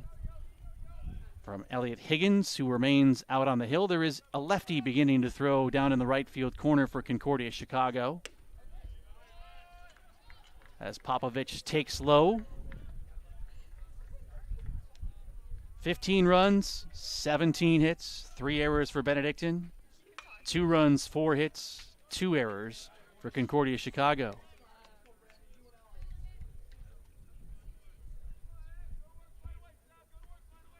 Game 1 of 4 today. The first full day of action in the Northern Athletics Collegiate Conference Tournament. All 6 teams still alive will be playing throughout the day here at Benedictine. That's a close play at first. Popovich thought he beat it out, but he is retired by an eyelash at first base. 1 away.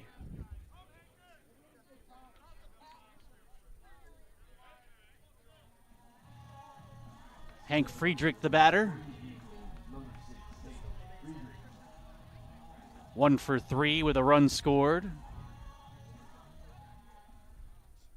First pitch swinging, sharply hit through the right side of the infield, and Friedrich owns his second hit. And the 18th of the game for Benedictine.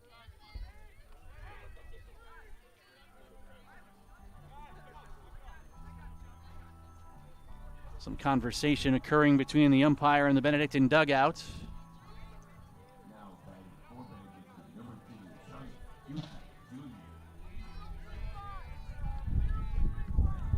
Tommy Juicy Jr. steps in. Benedictine has had runners aboard in every inning of this game as Juicy stares at ball 1. Tommy Juicy has reached 4 times. 2 hits, 2 runs. He's driven in a run. He's been hit by a pitch, and he's also drawn a walk. 5th plate appearance in this, the 5th inning. And a throw to first base. Chases the runner back to the bag, Hank Friedrich, who is Benedictine's leader in stolen bases with 13.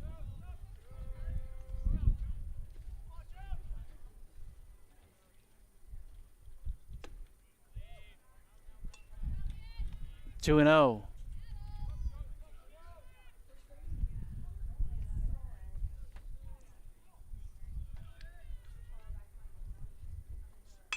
Ground ball right side. Going to eat up the second baseman. And everybody's safe. On the misplay, Juicy reaches.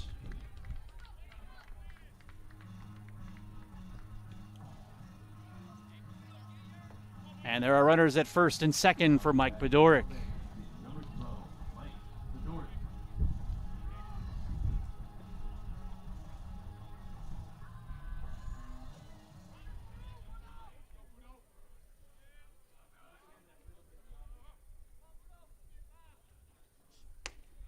Bedoric takes the first pitch outside, ball 1. 2 hits, 2 runs, and an RBI for Bedoric in the ball game.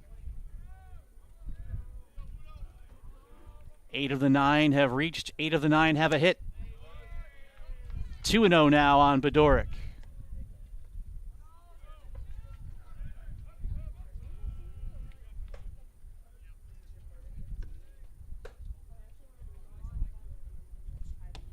Inside to make it 3-0.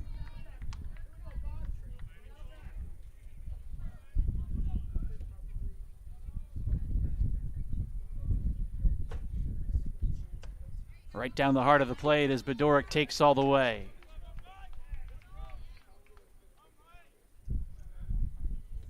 Higgins trying to battle back and do something that Concordia Chicago has been unable to do today, which is put a 0 on the board as the 3-1 is inside and low, ball 4. And the bases are now loaded for guess who? Spencer Geek. Big 3-run homer in the 9th inning yesterday during the 6-run outburst for Benedictine that allowed them to dispatch of Concordia, Wisconsin 12-7.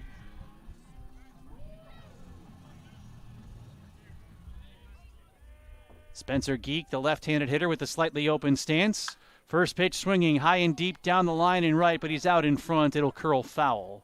0-1.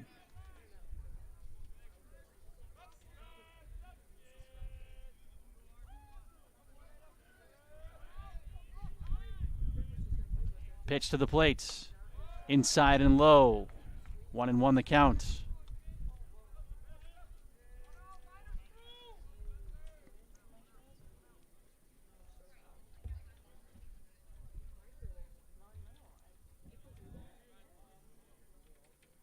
The pitch. Outside, ball 2 to Geek. Spencer Geek with a 2-run single in the first. He's also walked twice today. 9 of his 10 plate appearances in the tournament, he has found his way aboard with that highlighter orange stick wagging over the left shoulder. The 2-1. Driven in the line, down the line in right. That's going to roll. It'll score 2. Spencer Geek with a 2-run single. He's knocked in 4 in the game. And Benedictine is now in front 17-2 as they get those 2 runs back.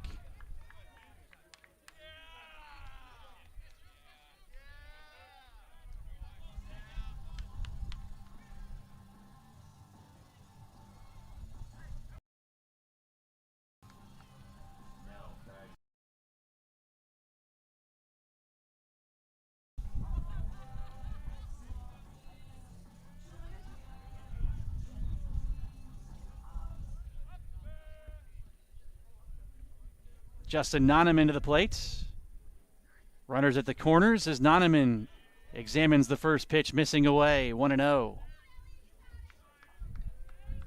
17 runs, 19 hits. What's even crazier about the 19 hits, 17 of those are singles. Noneman strikes it skyward to the right side and twisting out of play. 1 ball and 1 strike.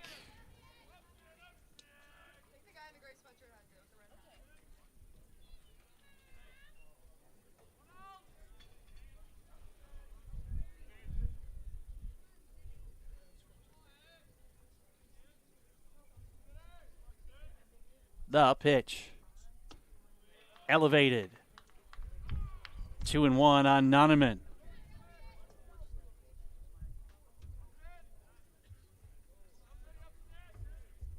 Outfield straight away against him. He's played some really good center field defensively today as he spanks it up the third baseline out of a leg kick of his head coach, Adam Smith.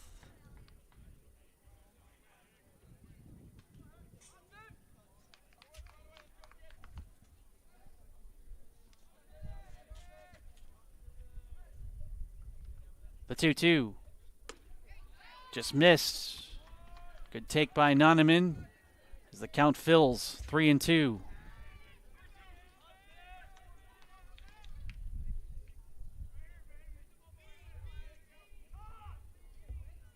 Higgins delivers, runner goes, a swing and a miss, strike 3. Sliding safely into second base is Geek with a steal. 2 outs in the inning.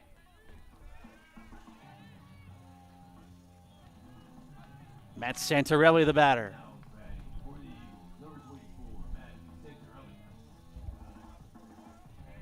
Second and third with 2 away.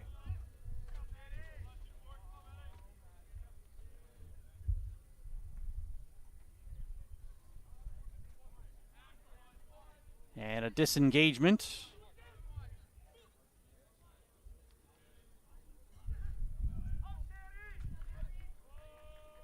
(17-2), Benedictine with the lead. First pitch missed the spot but found the zone. Mahler had set up away. That pitch broke over the inner third. Matt Santarelli with 3 hits, 2 runs, a stolen base, and 3 RBIs. Here's the 0-1. Outside to even the count.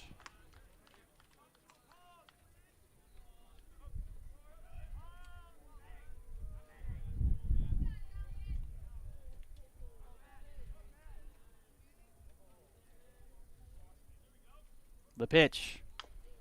Skipped foul up over the shoulder of both the catcher and the home plate umpire.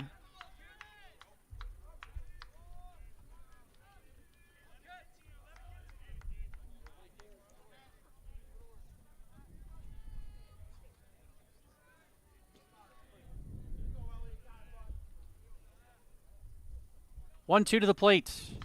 Foul back.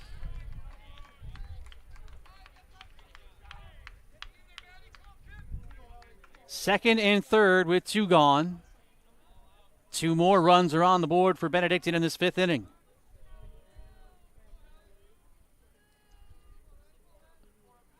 The pitch. Up high.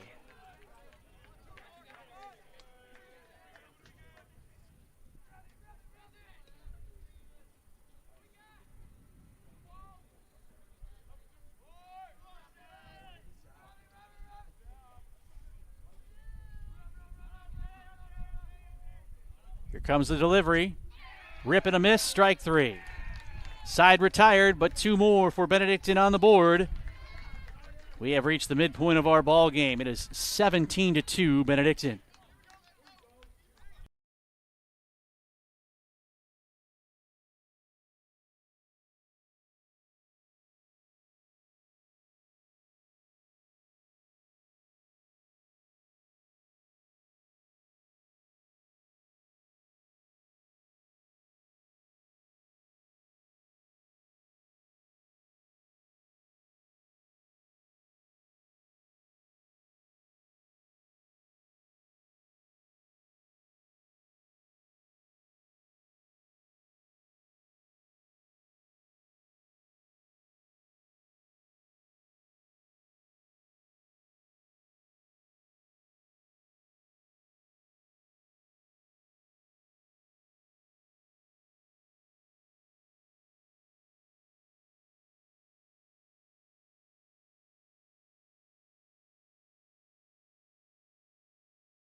Buckley leading off for Concordia Chicago, 17-2 Benedictine.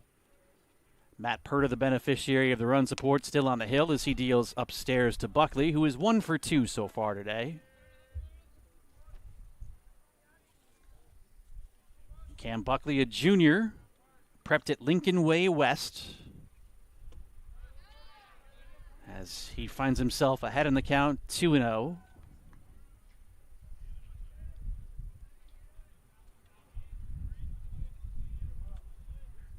Perta kicks and throws. And it's a waist-high strike. 2-1.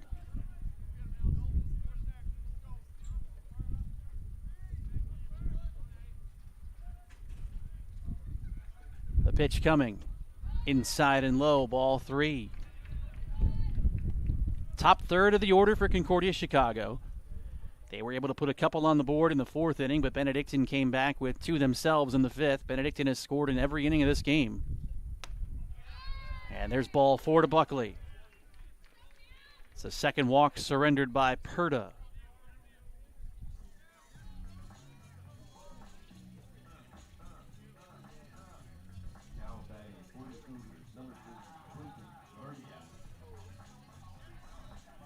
Matt Perta's pitch count still low, just over 60.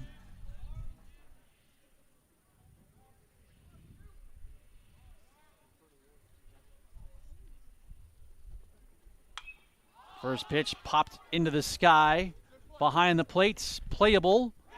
Mitchell is there as he exchanges pleasantries with Mike Bedoric. That, by the way, was Quentin Gardia on the AB. And here comes Jake Mahler.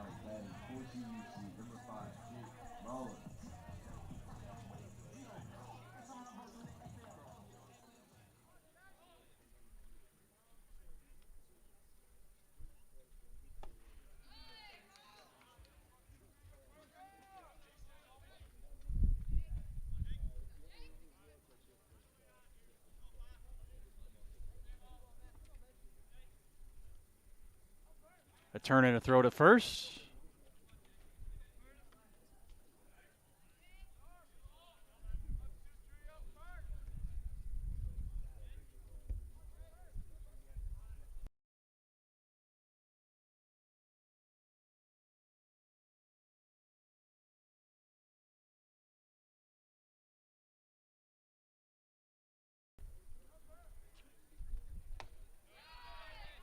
Pitch is up high.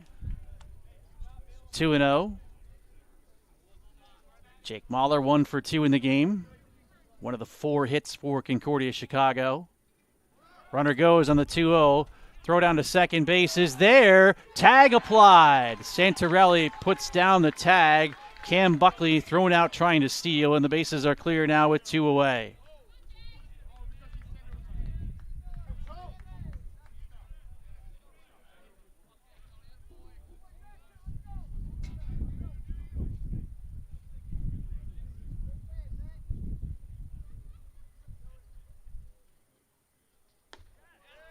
Pitch down Broadway for a strike. 3-1 as Mahler taking all the way.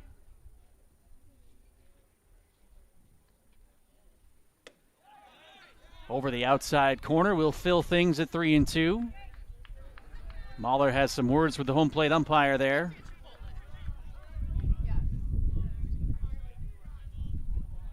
Here's the 3-2.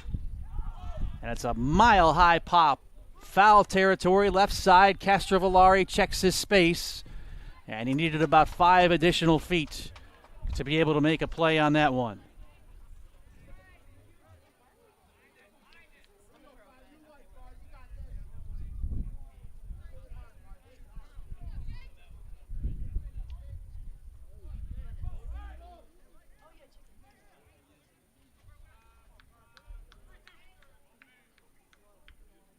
So Perta to try again with another 3-2 offering.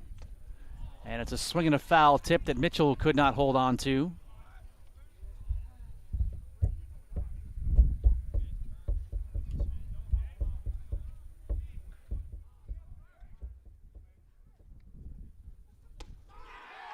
Strike 3 on the swing. Mahler down swinging.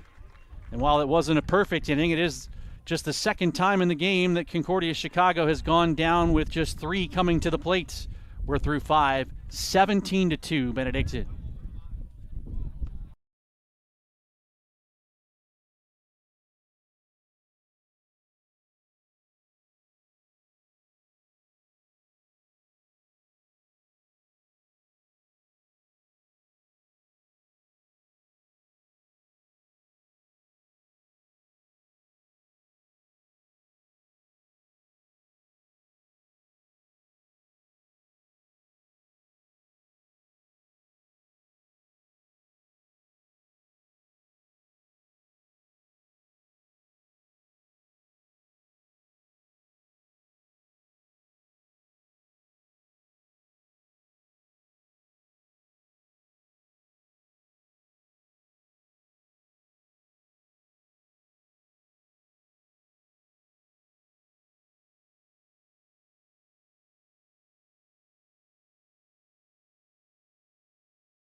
All 4 of his plate appearances as he begins the 6th inning. And he spins out of the way of an inside offering. Elliot Higgins, well, he's been giving up runs, but his defense hasn't helped him out very much either. A couple of unearned runs on his line. He entered the ball game back in the 3rd and is out for his 4th inning of relief. Perhaps saving some arms for the rest of the tournament for Concordia Chicago as Castrovillari turns on the inside offering and yanks it foul.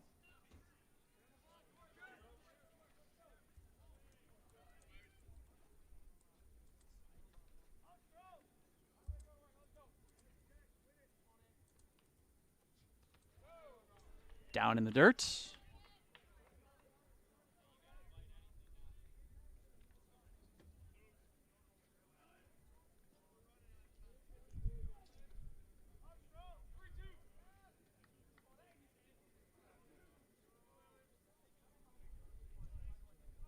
Full count offering.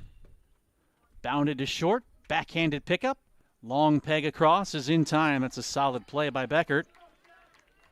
Castrovillari retired for the first time in the game. Boy, I got to go back and look. That might be the first time the leadoff man's been retired.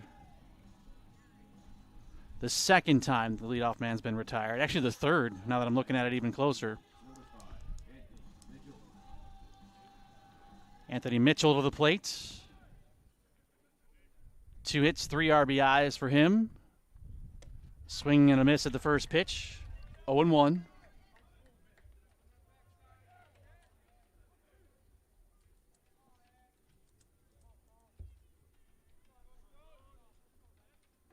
The 0-1 to the plate. Lined into right. Third hit for Mitchell. He's on base with 1 away.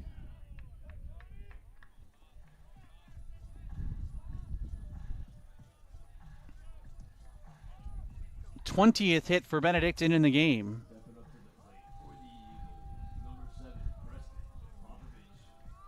Preston Popovich to the plate.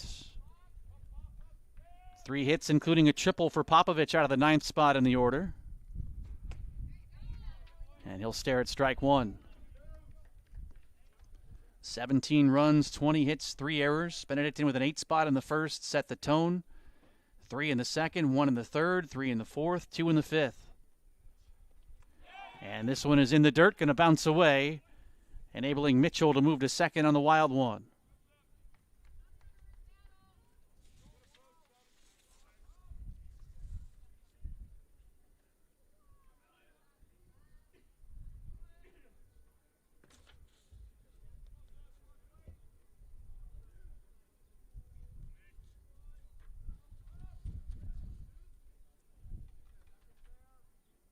Chest high set, the delivery to the plates. Floated out towards shallow center field. Coming over, flipping over the glove and making the basket grab is Buckley for out number 2.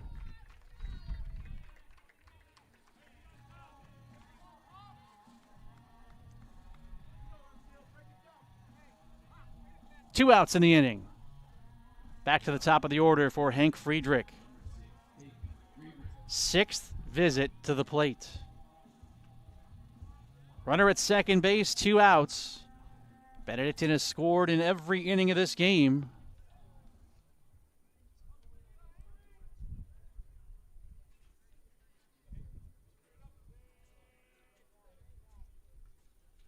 The first pitch. On the ground, up the middle, into center field. Green light for Mitchell around third. He will score, and it's 18-2. Hank Friedrich with his 3rd hit. Number 21 for Benedictine in Game 1 today. And Benedictine has scored in each and every frame so far.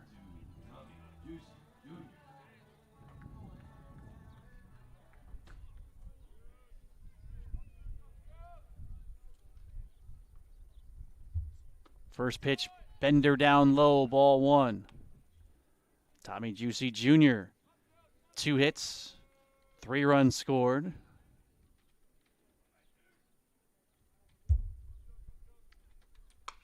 Turns on one up the third base line wide.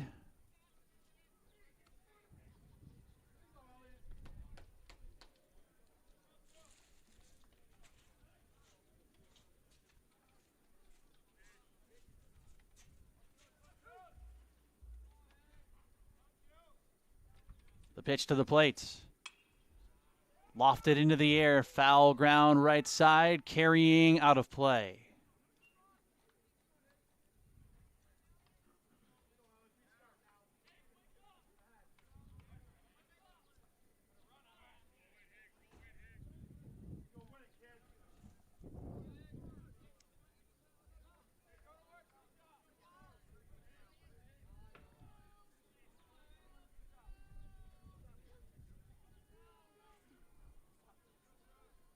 Higgins with the pitch.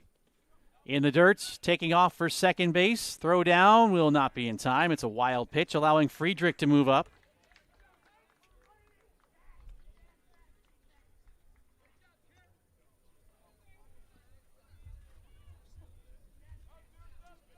And another runner in scoring position.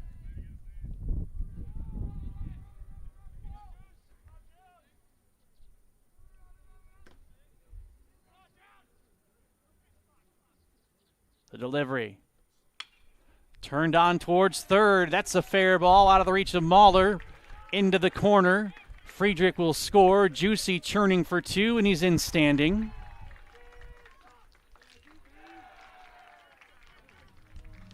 An RBI double from Tommy Juicy Jr. Furthers the lead again. It's 19-2.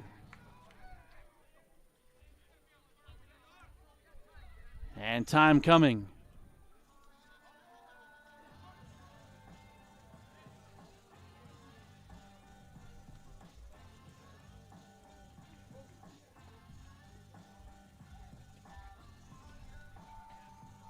There is action in the bullpen, but no change right now. Adam Smith, though, has taken out his lineup card. Let's see what he has in mind.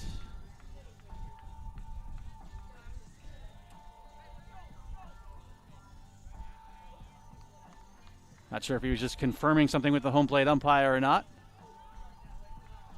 Pinch runner at second base. That's what Adam Smith's lineup card came out for.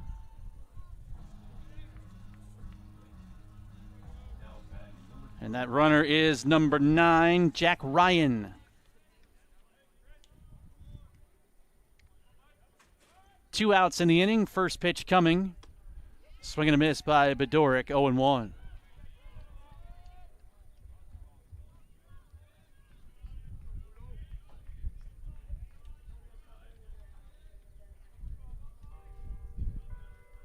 Here's the 0-1. Turned on, down the line and right and deep. Is it fair? No. Bells chiming straight up noon. Game 2 slated for a 1 o'clock start. Again, it'll be Illinois Tech and Edgewood in that one.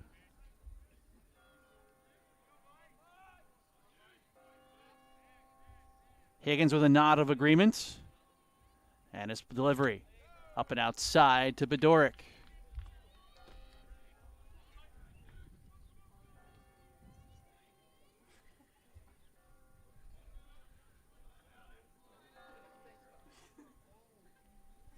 Higgins throws. On the ground to short.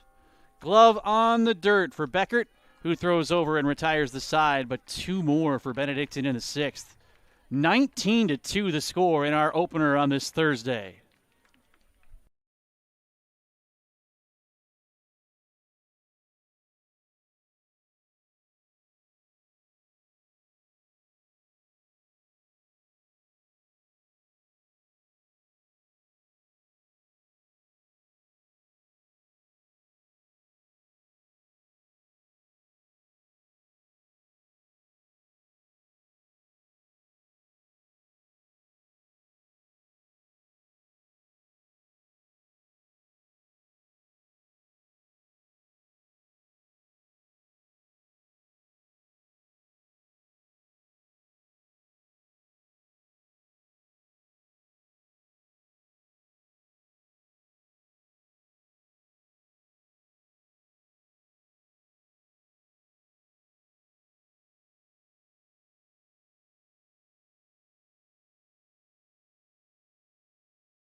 Benedictine has extended the lead, 19-2 the score. Matt Perta, the beneficiary of all of those runs. Facing a man who could be named as the conference's player of the year, Brandon Mahler. Adam Smith certainly happy to have him at the plate with a 17-run lead, rather than in a tight ball game. Still, though, Perta being careful with him. Mahler has scored one of the 2 Concordia Chicago runs after he singled in the 4th. And he ropes one into the left field corner, spinning foul.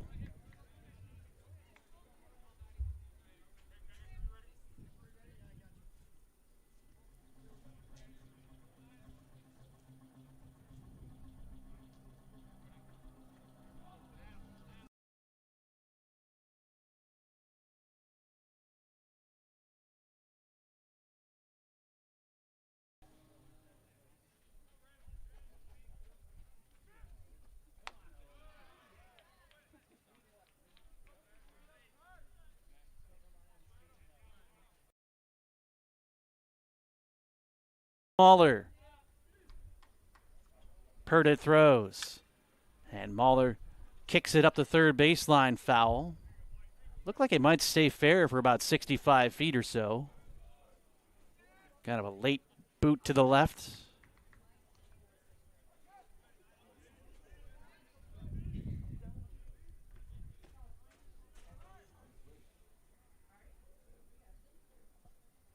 The wind and the pitch. High fly into the air, right center field and deep. That ball's got a chance. It's going to two-hop its way up against the wall. And Mahler is around first and into second with a leadoff double. That is the first extra base hit for Concordia Chicago in the ball game.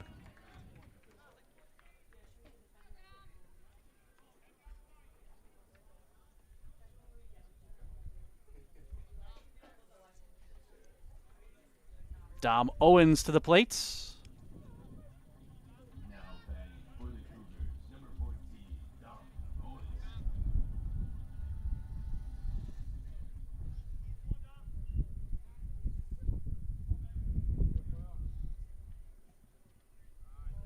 First pitch on the way, fouled back, 0-1.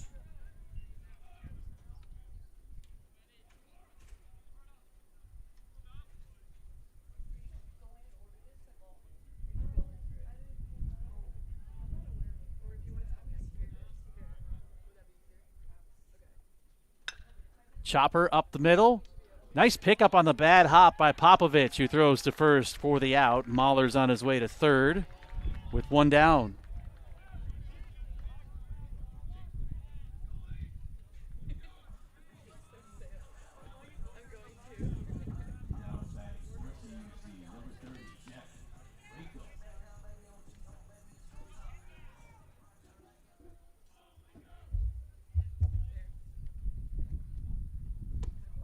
Swing and a miss by Jack Linko, 0-1.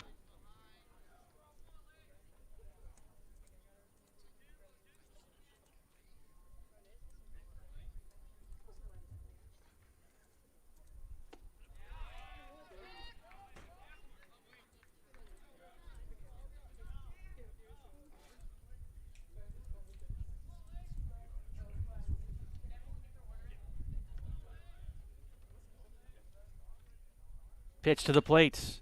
Tap to second. A high hopper. Shoulder high. Santarelli over to first for the out. Crossing the plate is Mahler. And a run will score for CUC as Linko knocks in Brandon Mahler. 19-3 the score.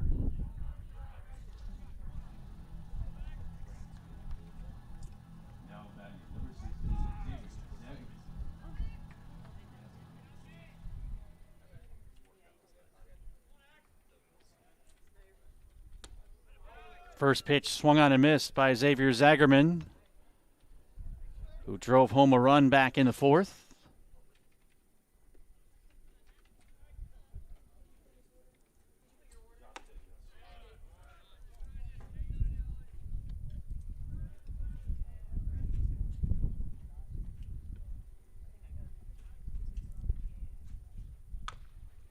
Bounder foul.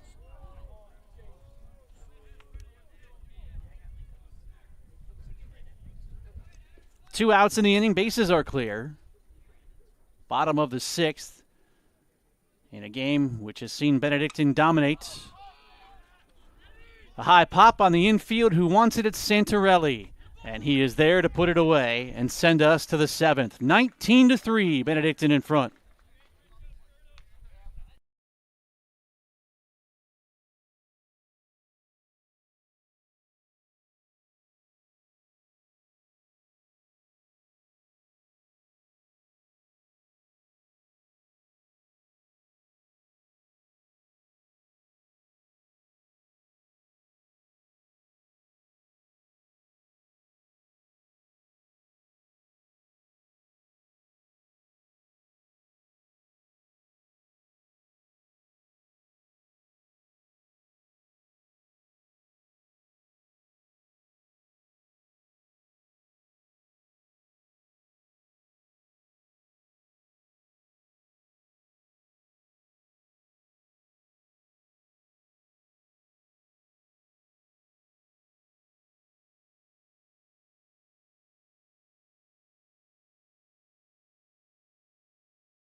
Polano, a grad student from Park Ridge.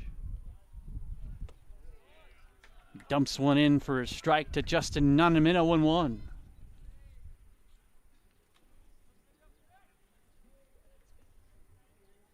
Bit of a shift to the pull side in the outfield as Nunneman waves and misses. 0-2 the count.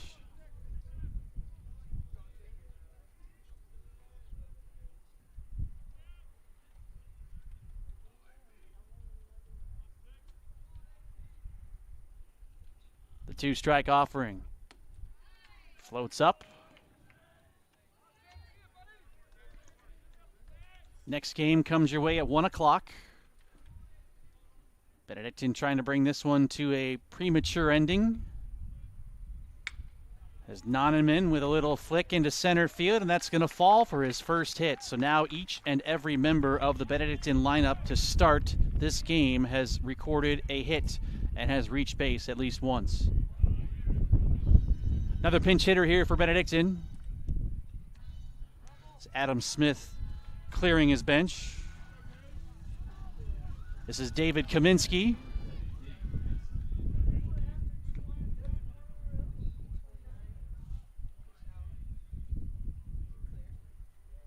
First pitch, breaking ball for a strike, 0-1.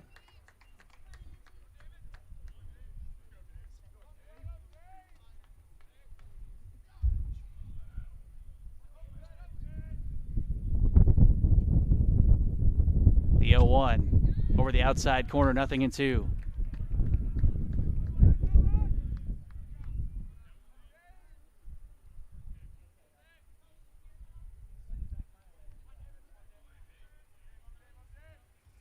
Oh, 2 to Kaminsky.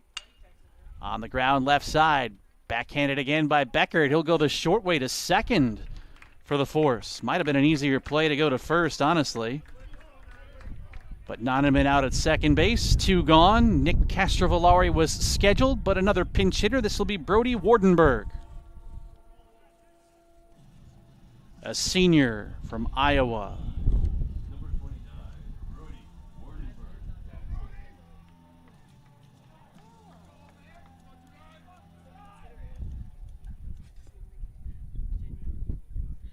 Polano readies. First pitch, up high, ball 1. Benedictine has scored in each and every inning of this one. They've got a runner at first with 2 outs. Polano trying to keep Benedictine off the board for the first time. And what's been a very forgettable tournament debut for Concordia Chicago. Benedictine scored 8 runs in the first inning.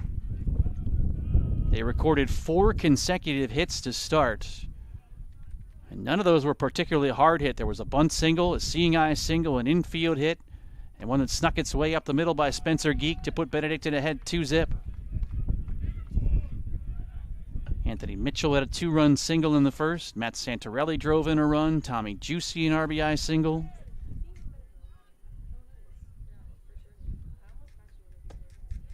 Breaking ball falls in. 2-1 the count.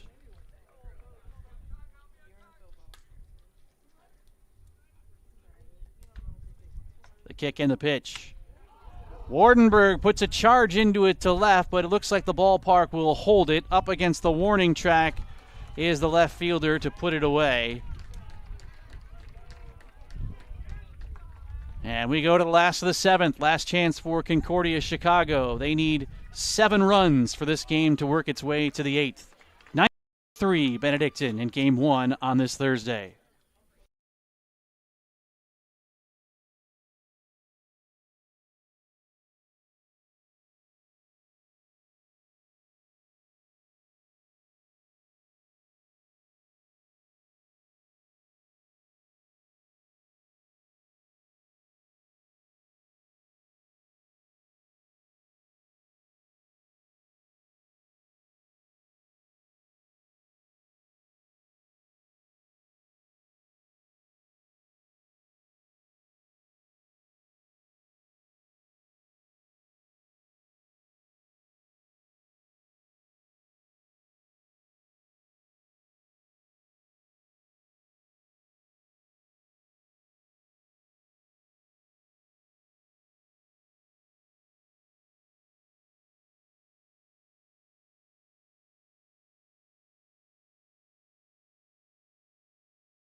And a Benedictine victory, which would send Benedictine into the 1 o'clock game today in the winner's bracket against the 2nd seed, the Milwaukee School of Engineering. Jeff Beckert will lead off here in the 7th. And 0-1 the count.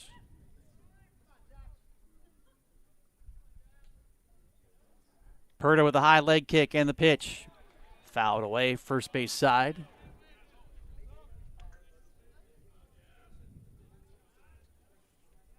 Oh, 0-2 the count.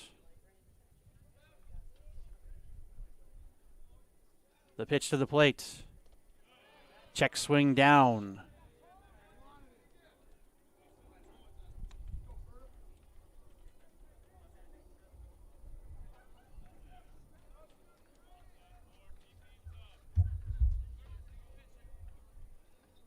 The kick and the delivery. Swung on and missed. Strike 3. Perdo with strikeout number 4 as he retires the leadoff batter of this 7th inning.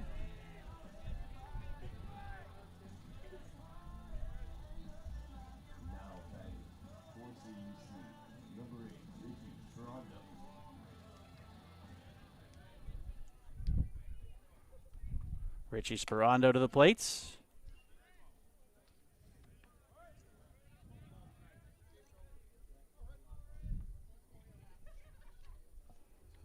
Pitch on the way. Sky to center. Noneman in his tracks. We'll wait for it to plop into his mitt for out number 2.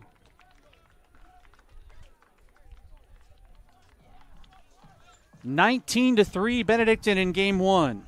Again, game 2 scheduled for a start of 1 p.m. We'll be right on time for that one. Cam Buckley, the batter, the Benedictine dugout getting fired up as they are an out away from their 18th victory of the season. First pitch. Our swing and a miss, 0-1.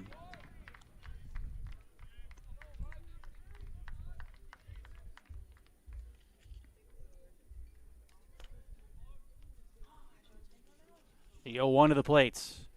Downstairs.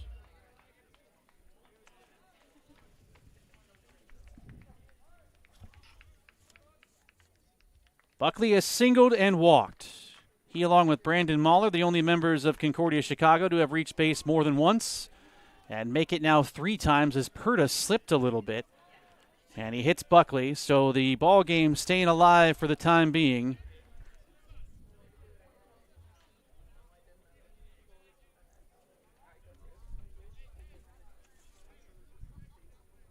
Here comes Quentin Guardia.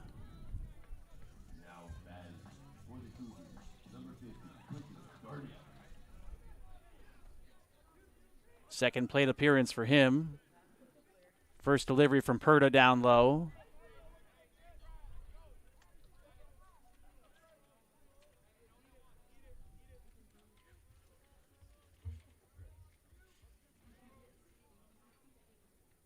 The 1-0. In for a strike. 1 ball, 1 strike.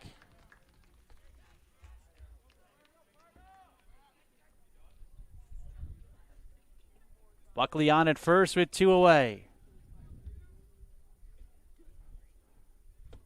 A rip and a miss.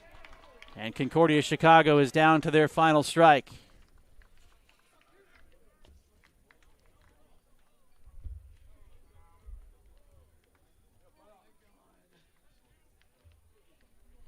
The delivery. Swing and a miss, strike 3, and that'll do it. Perdo with his 5th strike out of the game puts an exclamation point on a Benedictine victory by the final score of 19-3. So Benedictine will return at 1 o'clock this afternoon to meet MSOE. Concordia Chicago will play an elimination game tomorrow at 10 a.m. against the loser of our next contest, which pits Illinois Tech against Edgewood. Officially game 1 of the tournament. Yesterday were games A and B. Game 1 is in the books. Game 1 of 4 today. And we'll have the second one coming for you at approximately 1 p.m. Until then, ta-ta. Be good, my friends. I'm Tim Calderwood. Adios.